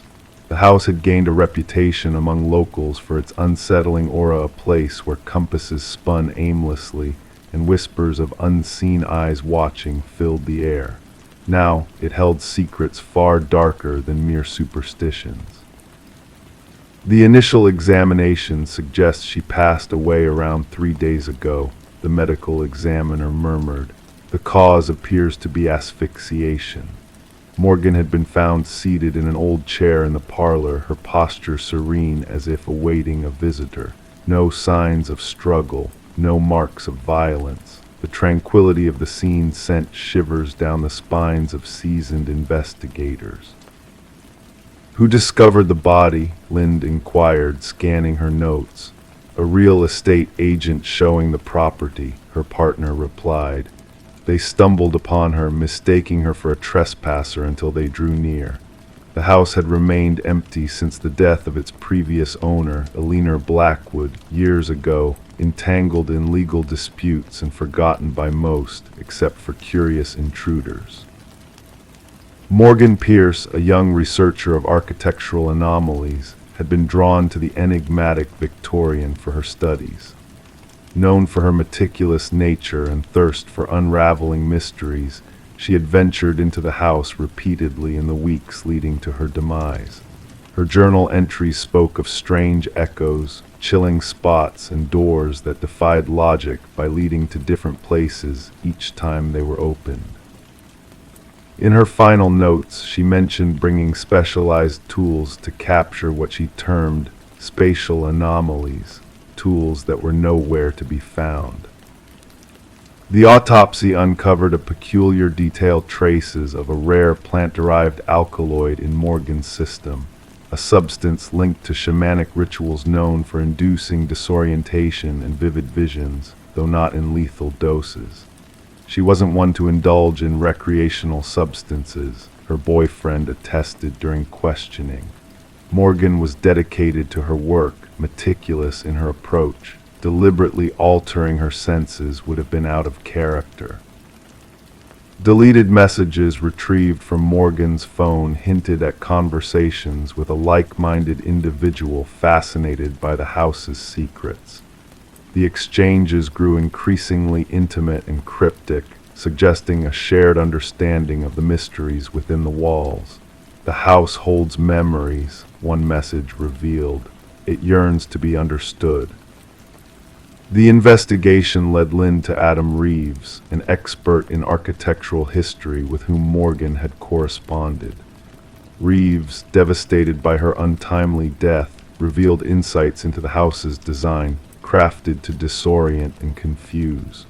Yet he had an alibi for the crucial moment of Morgan's passing, captured on distant security cameras delivering a lecture at a university event. A breakthrough emerged from an unexpected source, a descendant of a leaner Blackwood, disclosing a long-held family secret. My kin weren't the sole Blackwoods to meet their end within those walls, he disclosed. Always found in the parlor, always at peace. We called it the claiming. Journals spanning generations detailed similar deaths attributed to an enigmatic force termed the influence. A hidden compartment behind the parlor fireplace unveiled more mysteries, a cache of Morgan's missing equipment, and a chamber housing relics from diverse cultures, arranged meticulously around a weathered figurine embodying a deity of liminal spaces. Traces of the alkaloid linked to Morgan's demise coated the artifacts, pointing to a connection beyond the mundane. As dust patterns hinted at an unknown presence during Morgan's final moments, partial fingerprints mismatched to known individuals were traced on doorknobs throughout the house. Weeks into the investigation, Adam Reeves was discovered in a similar serene pose, with the same alkaloid in his system, holding a key that unlocked the hidden chamber in the Victorian. In his last communication, Reeves penned a cryptic message to himself, detailing the house's hold on perception rather than physical entrapment. "The doors laid where they always have," he wrote, "but one's mind tricks them into circles. Once the truth dawns, escape is possible, yet the desire to leave fades." The case, shrouded in uncertainty, remained unsolved, labeled as suspicious deaths under scrutiny. The condemned Victorian, now off-limits to the public, echoed with whispers of spectral lights and vanished visitors. Some claimed the house ensnared those who delved too deeply into its mysteries, while others spoke of ancient forces lurking in the shadows between realms. The truth lingered like a mirage, as elusive as an exit in a house where every door circled back to the beginning. Story 22, the unmarked package arrived mysteriously, devoid of any return label or tracking information. Just a simple cardboard box tinged with the morning dew's dampness. The address was correct, but the name was not hers. Sarah Miller hesitated, the logical choice being to ignore it and leave it untouched on her porch. But curiosity, that persistent whisper in the mind, won over. With a sense of trepidation, she tore open the tape, anticipating mundane contents like books or clothes. Instead, nestled within the box was a lone VHS tape, accompanied by a solitary sticky note that read, "Watch alone." Sarah held the black plastic cassette in her hands, sensing an inexplicable weight to it, as if it carried the burden of forbidden knowledge. Her fingers grazed the worn edges, feeling the imperfections etched into the plastic casing. The handwritten note bore the marks of urgency, each stroke pressed into the paper with determination. Meanwhile, the world outside her home continued its usual rhythms: a distant dog's bark, the laughter of children, the steady hum of a lawnmower. Bringing the enigmatic package inside, Sarah placed it on her kitchen counter, her thoughts clouded with uncertainty. The name Daniel Whitaker held no significance to her.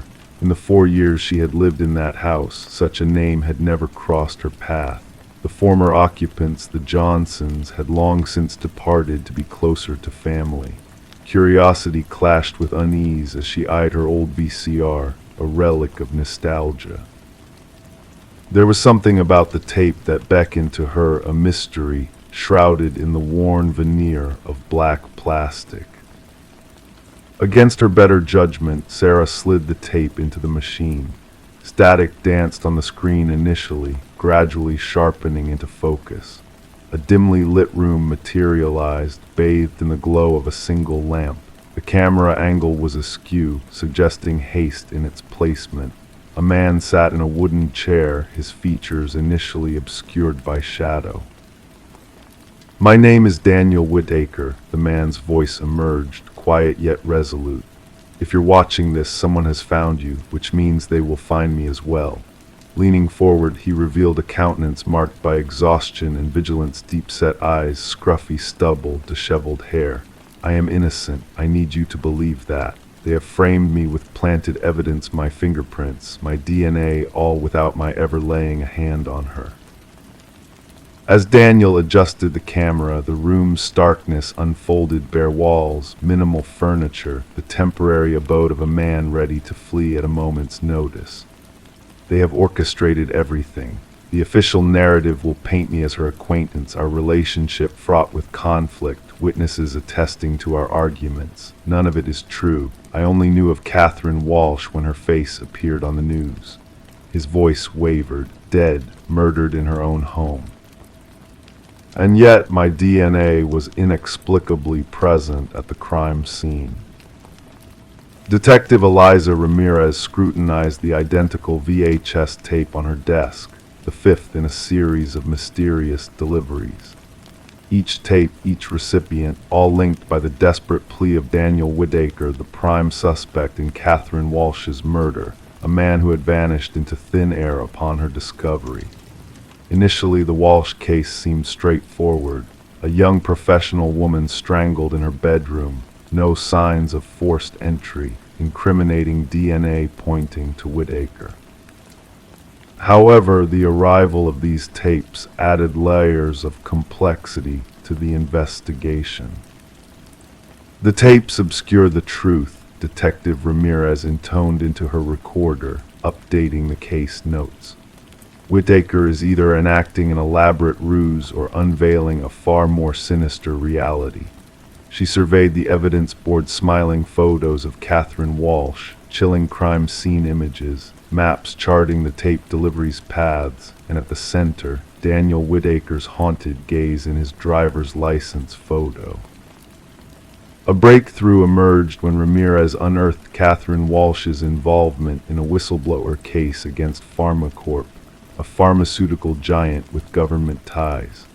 Walsh had stumbled upon discrepancies in their clinical trial data, evidence of concealed side effects in a hastily pushed drug.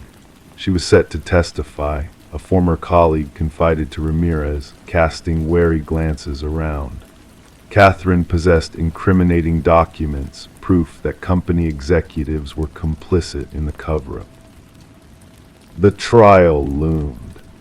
The detective noticed peculiar irregularities.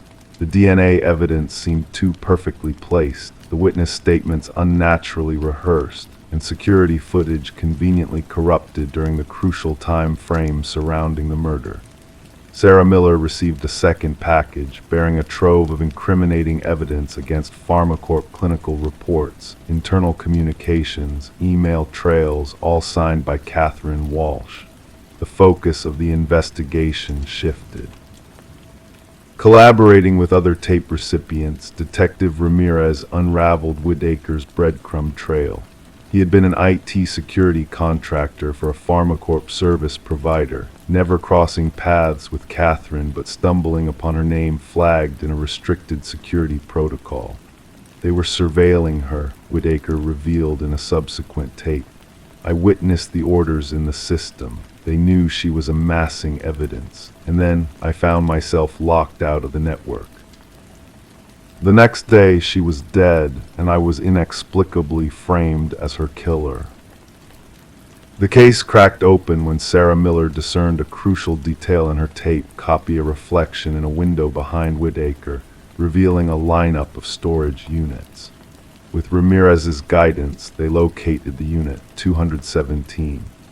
Inside lay the damning evidence: Whitaker's journal chronicling the conspiracy, Catherine's original files, and detailed blueprints for framing Whitaker, penned by PharmaCorp's head of security, a former cop privy to evidence handling procedures. Justice arrived not with a flourish, but through the accumulation of undeniable proof. 3 executives faced indictments. The security chief confessed and turned state's witness. The tainted drug was withdrawn from consideration. Daniel Whitaker emerged from hiding, a changed man marked by his time as a fugitive. Charges against him were dropped, but the ordeal had etched its scars. Sarah met him at her doorstep where it all began. "Why me?" she ventured. "Why send it to my address?" His weary gaze met hers. The algorithm chose you. I needed individuals untethered to Catherine or me, people off their radar, still capable of discerning truth amidst the smokescreen of my guilt. The former suspect and the inadvertent ally stood in a shared silence, contemplating the thin veil between justice and manufactured lies. Sarah finally spoke. The wrong address, it seems, was precisely the right one. The VHS tapes were cataloged as reminders that truth sometimes arrives in unexpected guises, packaged with unfamiliar names, awaiting the curious souls willing to delve deeper. Story 23: The Secret of the Whispering House. She had a desire to freshen up the nursery before the little one's arrival. The walls wore a faded blue, a color that held tales of bygone days beneath its surface. As she applied the first stroke of white paint, a hidden secret began to emerge, letters faint at first, then growing sharper, more defined. A message etched beneath the layers. Don't let it hear you. A shiver ran down her spine. Stepping back, her eyes caught sight of it, tiny handprints in the fresh paint, too high up for any child's reach. This discovery within the nursery of the Morgan house marked the start of what would later be known as the Whispering House mystery. The young couple had acquired the Victorian home just months prior, lured in by an incredibly low price. The real estate agent had only mentioned minor cosmetic issues, neglecting to disclose the dark past that shrouded the property. Detective Sarah Klein, notebook in hand, approached the doorbell, ready to uncover the truth. A woman, her pregnant belly prominent beneath paint-splattered overalls, answered the door. Dark circles framed her tired eyes. It was clear she hadn't slept in days. The detective observed the woman's trembling hands as she recounted the eerie findings of the hidden message and handprints. The previous owners vanished overnight, the woman revealed. Neighbors claimed they left hastily, with just the essentials packed in their car. Walking through the aged home, the detective's footsteps echoed on creaky floorboards. Standing in the nursery, she examined the partially painted wall, where the cryptic message still lingered amidst the abandoned paint job. Beside it, 5 small handprints imprinted in the wet paint, positioned at an adult's shoulder height. Back at the precinct, Detective Klein delved into records about the property. The house had changed hands 8 times in 30 years, an unusually high turnover rate. What was more unsettling were the child welfare reports linked to 3 of those families. Children had spoken of whispers from the walls and feeling watched as they slept. The detective delved deeper, unearthing construction records and historical documents. The house had once belonged to Eleanor Blackwood, a wealthy widow who ran a small orphanage on the premises during the early industrial era. Newspaper clippings mentioned 5 children who had mysteriously vanished from her care. Initially presumed to have run away, the truth remained elusive. Interviewing former residents, Detective Klein pieced together a chilling pattern. Families with children reported strange occurrences, toys moving on their own, laughter echoing through empty corridors, and drawings appearing out of nowhere. Most dismissed these events as mere imagination until the haunting messages surfaced during nursery repaintings. A forensic linguist analyzed the handwriting, linking it to Eleanor Blackwood's journals. Even more disturbing were the child-sized handprints, unchanged in size and placement despite different children living in the house over the years. The investigation took a darker turn when the detective convinced the current owners to permit ground-penetrating radar in the basement. Anomalies in the readings pointed to 5 distinct shapes beneath the concrete floor, each resembling a child's size. Breaking through the concrete revealed a grim truth: 5 sets of remains arranged in a circle. Forensics indicated the children had perished during Eleanor's time at the house, each wearing a pendant engraved with their name, the 5 orphans who had supposedly fled. Luminol sprayed throughout the nursery unveiled a haunting sight. Handprints glowed in the darkness, hidden beneath layers of paint, countless imprints as if the children had tried to escape. Aliner's diaries, recovered from archives, exposed her twisted beliefs. She saw orphaned children as a source of special energy, sealing them in the hidden room to prolong her own life. The case concluded with a proper burial for the victims, their true fate recorded at last. The house sat empty, the pregnant couple refusing to return for their belongings. Detective Klein filed her report, enclosing images of the glowing handprints and the hidden message. Though justice had been served, an inexplicable presence lingered in the house, reaching out through time and paint. The nursery walls were raised during cleanup, yet workers reported hearing whispers of children within the debris, refusing to return after dark. The house was condemned, a cold case sealed away a closure in the physical realm, but unanswered questions haunting the spiritual plane. The detective held onto a photograph from the case, a stark reminder of the lasting impressions left by unfathomable crimes. Story 24, the real estate agent's listing made no mention of a basement. The blueprints provided no clue to its existence. Yet as the family unraveled the worn carpet, they stumbled upon a concealed door. A bulky, rusted handle stood out against the dusty floor. It took the strength of 3 to force it open. A wave of musty air enveloped them, heavy with the aroma of moist soil.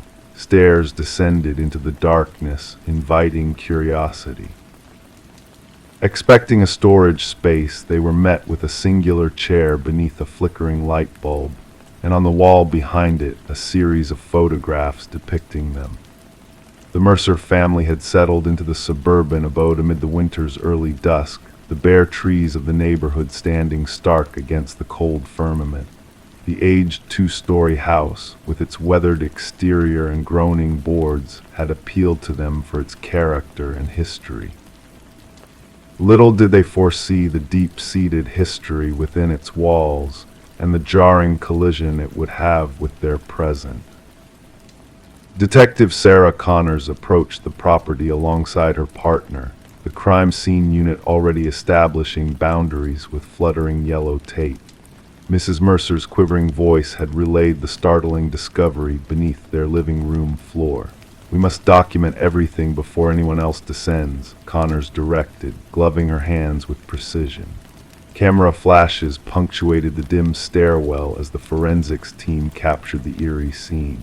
The wooden steps groaned underfoot as they descended. The basement was compact, resembling a standard bedroom, its concrete walls painted a dull gray. A solitary chair was anchored to the floor at the center. Above, the harsh bulb cast elongated shadows, swaying imperceptibly. Yet it was the wall of photographs that seized attention, 37 images meticulously arranged in a timeline. These stretched back nearly 4 weeks, observed Connor's partner, scrutinizing timestamps on the prints. "Look here, Mrs. Mercer dozing on the couch. Mr. Mercer at the kitchen table, the children in their rooms." The investigation unearthed no evidence of forced entry, no signs of intrusion.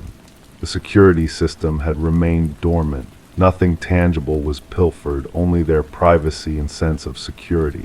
Fingerprints discovered throughout the basement space predominantly belonged to previous homeowners. The house had changed hands 6 times in the past decade, each family departing within a year, selling at depreciated values. None had hinted at the existence of a basement. "We must interview each previous owner," Connors dictated, flipping through her notepad. The case grew more chilling as they traced its origins. Property records revealed discrepancies, blueprints tampered with between sales, permits initiated then retracted, redacted sections in inspection reports. A breakthrough emerged during the interrogation of the contractor who had refurbished the house 7 years prior. His complexion blanched upon glimpsing images of the basement. "That chamber is non-existent," he insisted, hands trembling. I gutted that place to its foundation. No basement, no door, just earth and concrete. Data extracted from a concealed memory card exposed hundreds more images on their evidence boards, not solely of the Mercers, but of preceding families. Children in slumber, parents in dispute, intimate scenes, mundane rituals, all captured by an unauthorized voyeur. The investigation took a darker turn with the retrieval of audio files from a weatherproof box secreted in the basement's corner. Recordings of conversations in the master bedroom, kitchen, living room. High-quality sound denoted sophisticated microphones camouflaged within the house, though none were found initially. "We must dismantle every wall," Connors urged, tension lacing her voice. "Inspect air vents, light fixtures, electrical outlets. The perpetrator has been surveilling these families for years." Behind the photographic array, investigators uncovered a narrow passageway leading to a monitoring station. A desk, a chair, a laptop linked to wireless cameras, and a journal, pages brimming with meticulous observations on each family that had inhabited the dwelling, their routines, their schedules, their disputes, their vulnerabilities. The script mirrored samples from the property's original constructor, Edward Kelvin. Reports indicated his demise during the house's construction, a detail casting shadows as the inquiry progressed. No official record of his passing existed, no funeral arrangements. Edward Kelvin had vanished from public records. The journal's final entries grew erratic. Phrases like "they never looked beneath" and "they never perceived me" recurred. The conclusive page bore a single line: "The next family arrives tomorrow." Fingerprint analysis affirmed the detective's suspicions. Edward Kelvin had not departed the house he had erected. He had retreated into its concealed recesses, crafting a labyrinth of vantage points to observe families who believed they dwelled in solitude. The manhunt spanned 3 days, culminating in Kelvin's discovery curled within a crawlspace amid the second-floor bedrooms. His frame gaunt and agile, accustomed to navigating the narrow passages he had fashioned within the walls. Eyes blinked in the glare of the flashlights, unaccustomed to direct illumination. During interrogation, Kelvin spoke of the families as if they were actors in his private drama. He narrated his observations with the detached demeanor of a scientist studying specimens. He had not physically intruded, stolen, or disrupted their lives. He had merely watched, recorded, noted. "They embraced me," he articulated to investigators, his tone gentle and rational. "They signed the deeds, they became mine." Psychological assessments diagnosed Kelvin with severe delusions, perceiving himself as a custodian of the house rather than an interloper. The families were transient guests in what he deemed his permanent abode. The Mercers never returned to the residence. Like their predecessors, they abandoned their possessions, salvaging only essentials in suitcases. The house stood deserted as legal proceedings unfolded.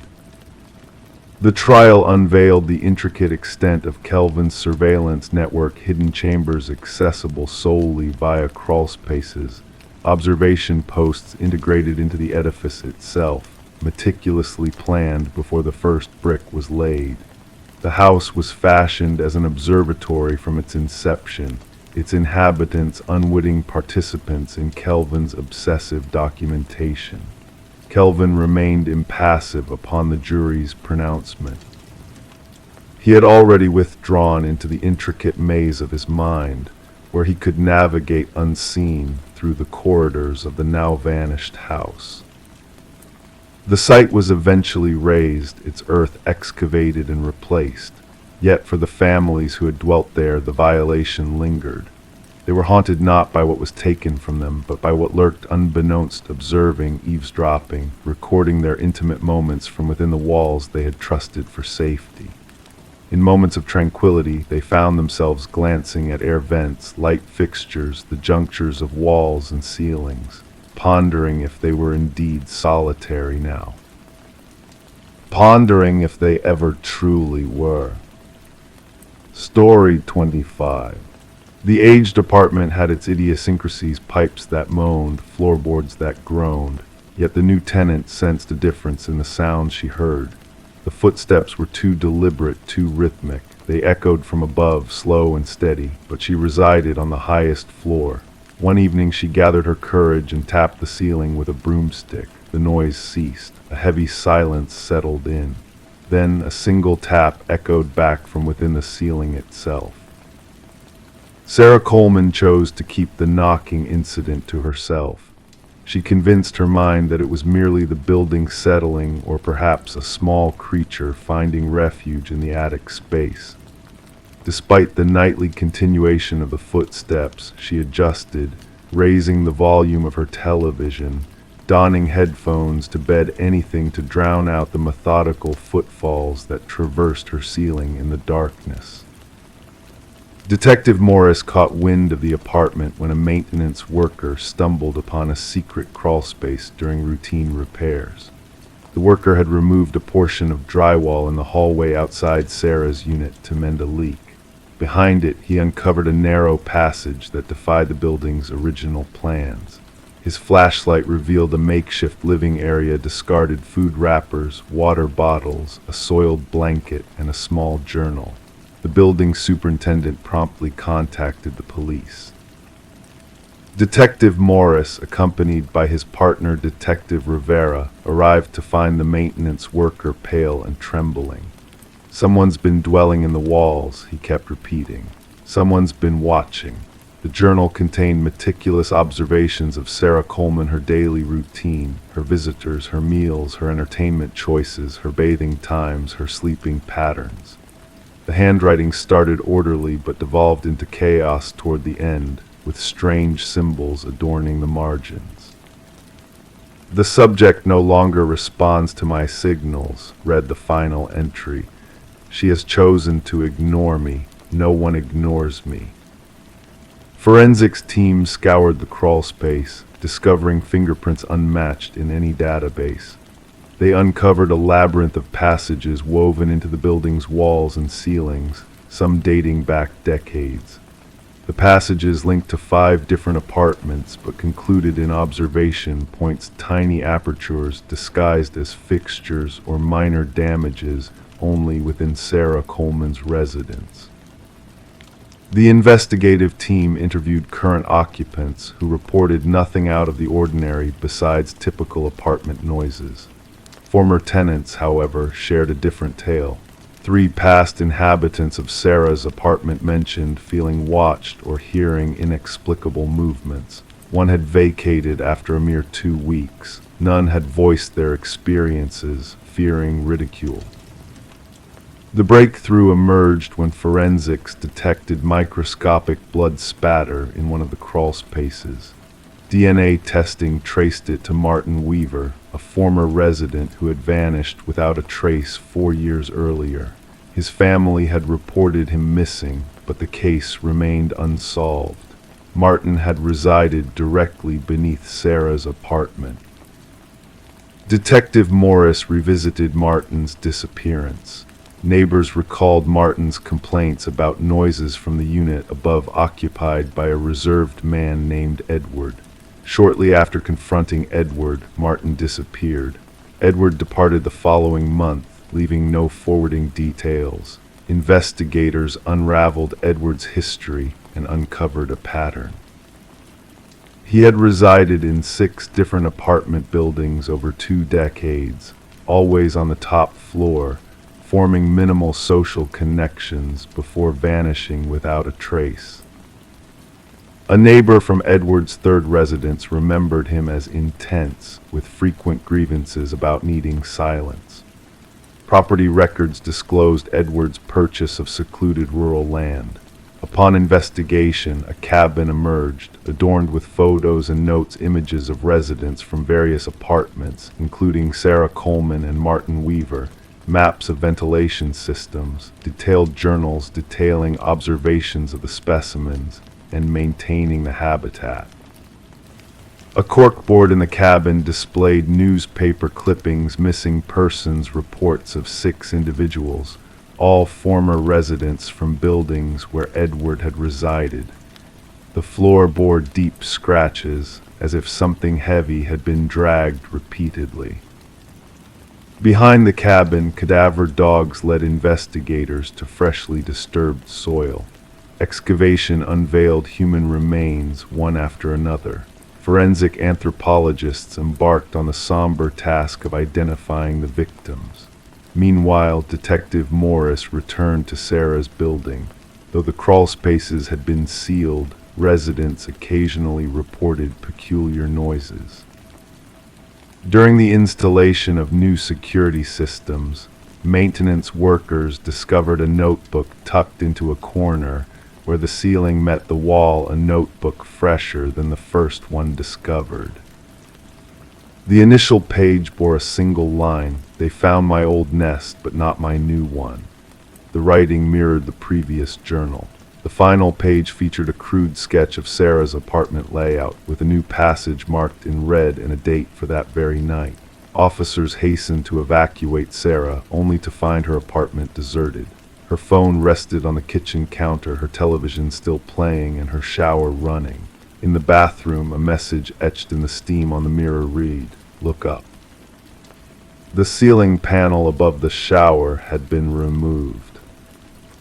The manhunt for Edward, now identified as Edward Mercer, a former construction worker skilled in renovations, persists. His understanding of building structures enabled him to craft a concealed network of observation points and passages. Thermal imaging scans of Sarah's building revealed no current habitation within the walls.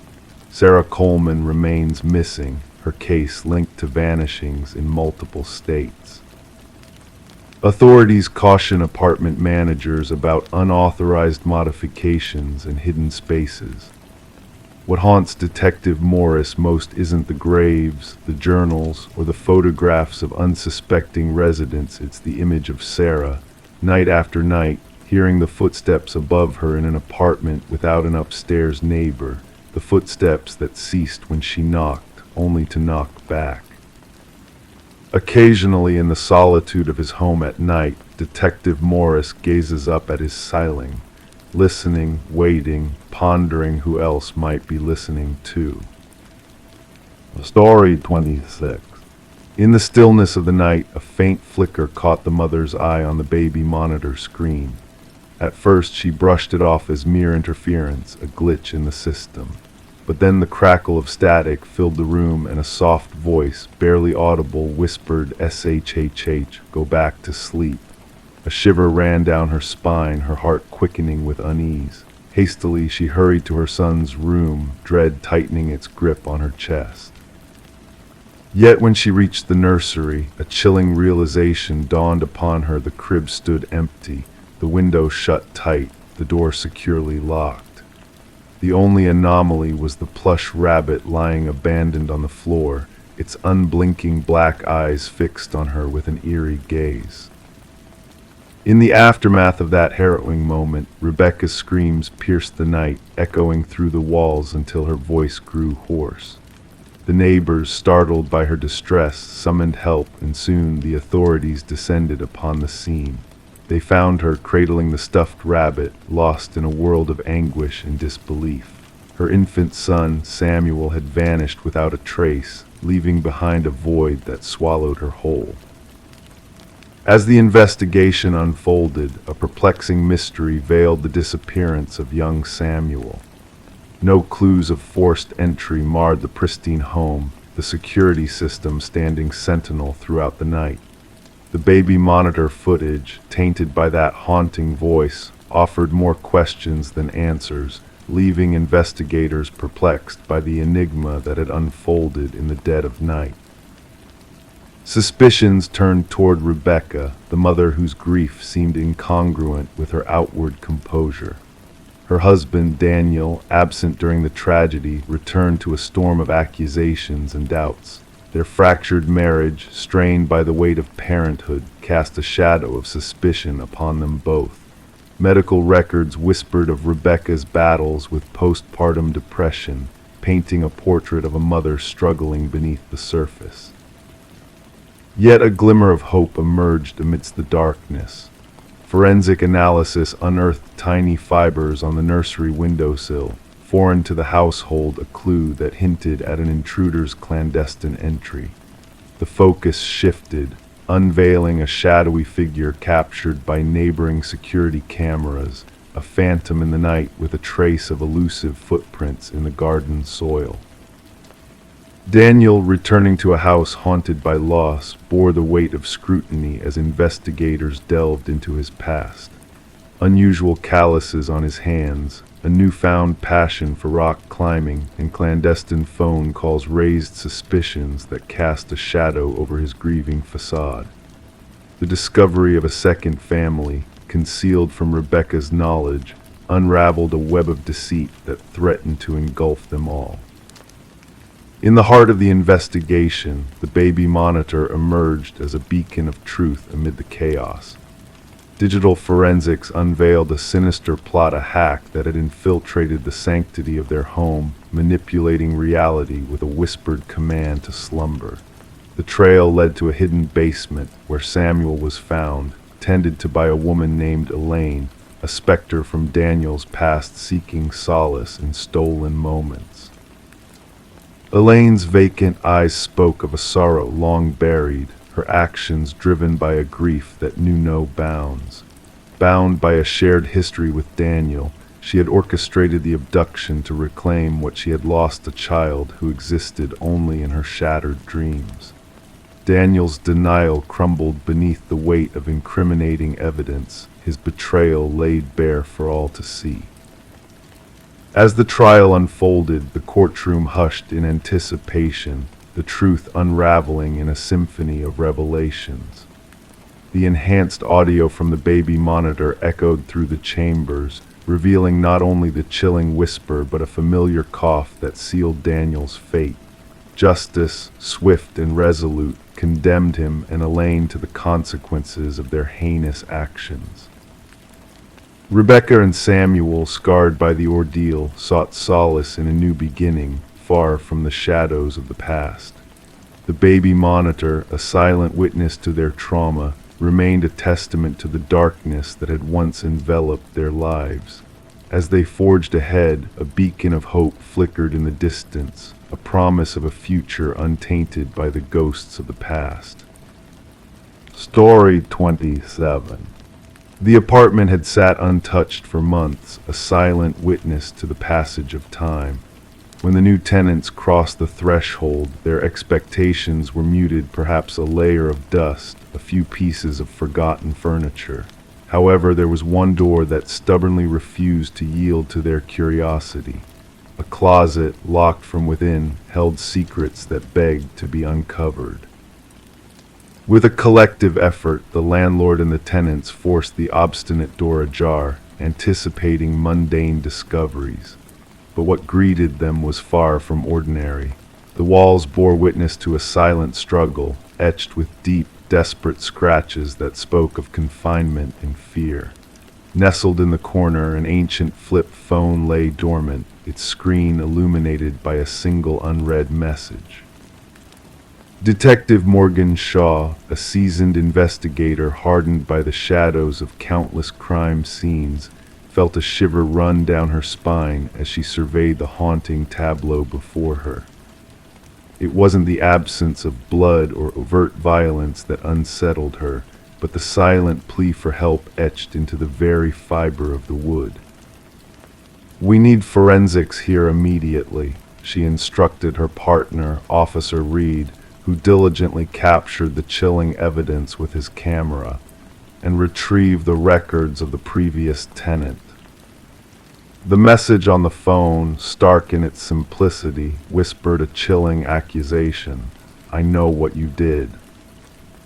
The landlord, a man perpetually on edge, recounted how the previous tenant, a reticent young woman named Emma Caldwell, had vacated the premises abruptly, leaving behind unpaid rent and a void in her wake. "Quiet type, kept to herself," he mumbled, avoiding the accusatory gaze of the closet. "Never caused trouble." Forensic analysis uncovered a tapestry of DNA within the scratches on the walls, most belonging to Emma herself, her presence seared into the very structure of the room. But there were two other strands of genetic code entwined in the grim narrative. One remained a mystery, while the other belonged to a man presumed dead for the past 2 years. "This defies all reason," Shaw murmured, her gaze fixed on the baffling report.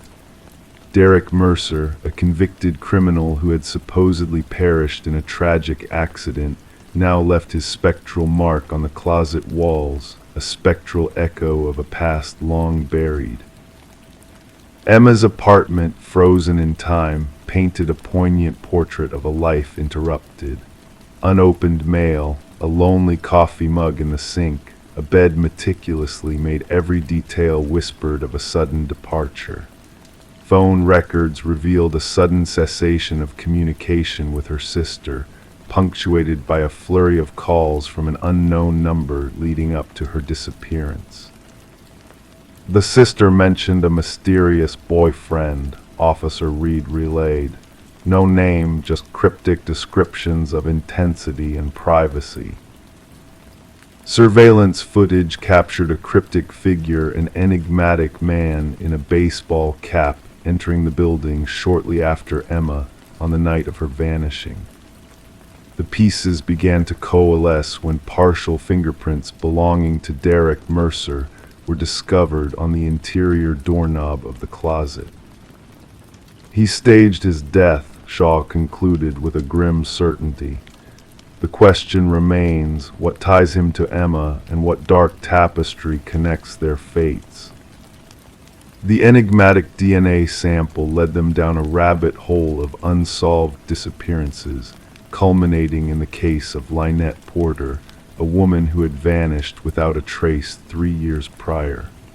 Her spectral presence lingered in the shadows of Emma's life, corroborated by eyewitness accounts placing her at the scene. A web of intrigue unfurled as traffic cameras traced the movements of a vehicle registered under Derek Mercer's mother, its driver matching his description. The tendrils of the investigation snaked toward a secluded property owned by Mercer's kin, where a harrowing discovery awaited them. Behind the imposing doors of the basement, Lynette Porter languished in a state of emaciation, a mirror image of Emma's ordeal. Her hollow eyes spoke volumes as she whispered, "He forced me to bear witness, to learn the price of defiance." The evidence mounted relentlessly, journals brimming with Mercer's perverse fixation on dominance, photographs capturing the essence of his victims, and damning video recordings of Emma's descent into darkness. He thought she would betray him, his voice echoed in the recordings, but no one uncovers my truths. The hunt for Derek Mercer spanned jurisdictions, a shadowy figure eluding the grasp of justice. As the manhunt intensified, profilers unearthed a chilling revelation. Mercer's thirst for control transcended mere violence. It thrived on the agony of confinement and despair. When the fugitive was finally apprehended at a bus terminal, a new identity clutched in his hands. The contents of his backpack hinted at a macabre intent. A roll of duct tape, a gleaming hunting knife, and a faded newspaper clipping chronicling Emma's disappearance spoke volumes of his sinister design. During the interrogation, Mercer exuded a disquieting calm, as if privy to a truth known only to him. "She penned that message herself," he asserted, referring to the haunting text on the phone.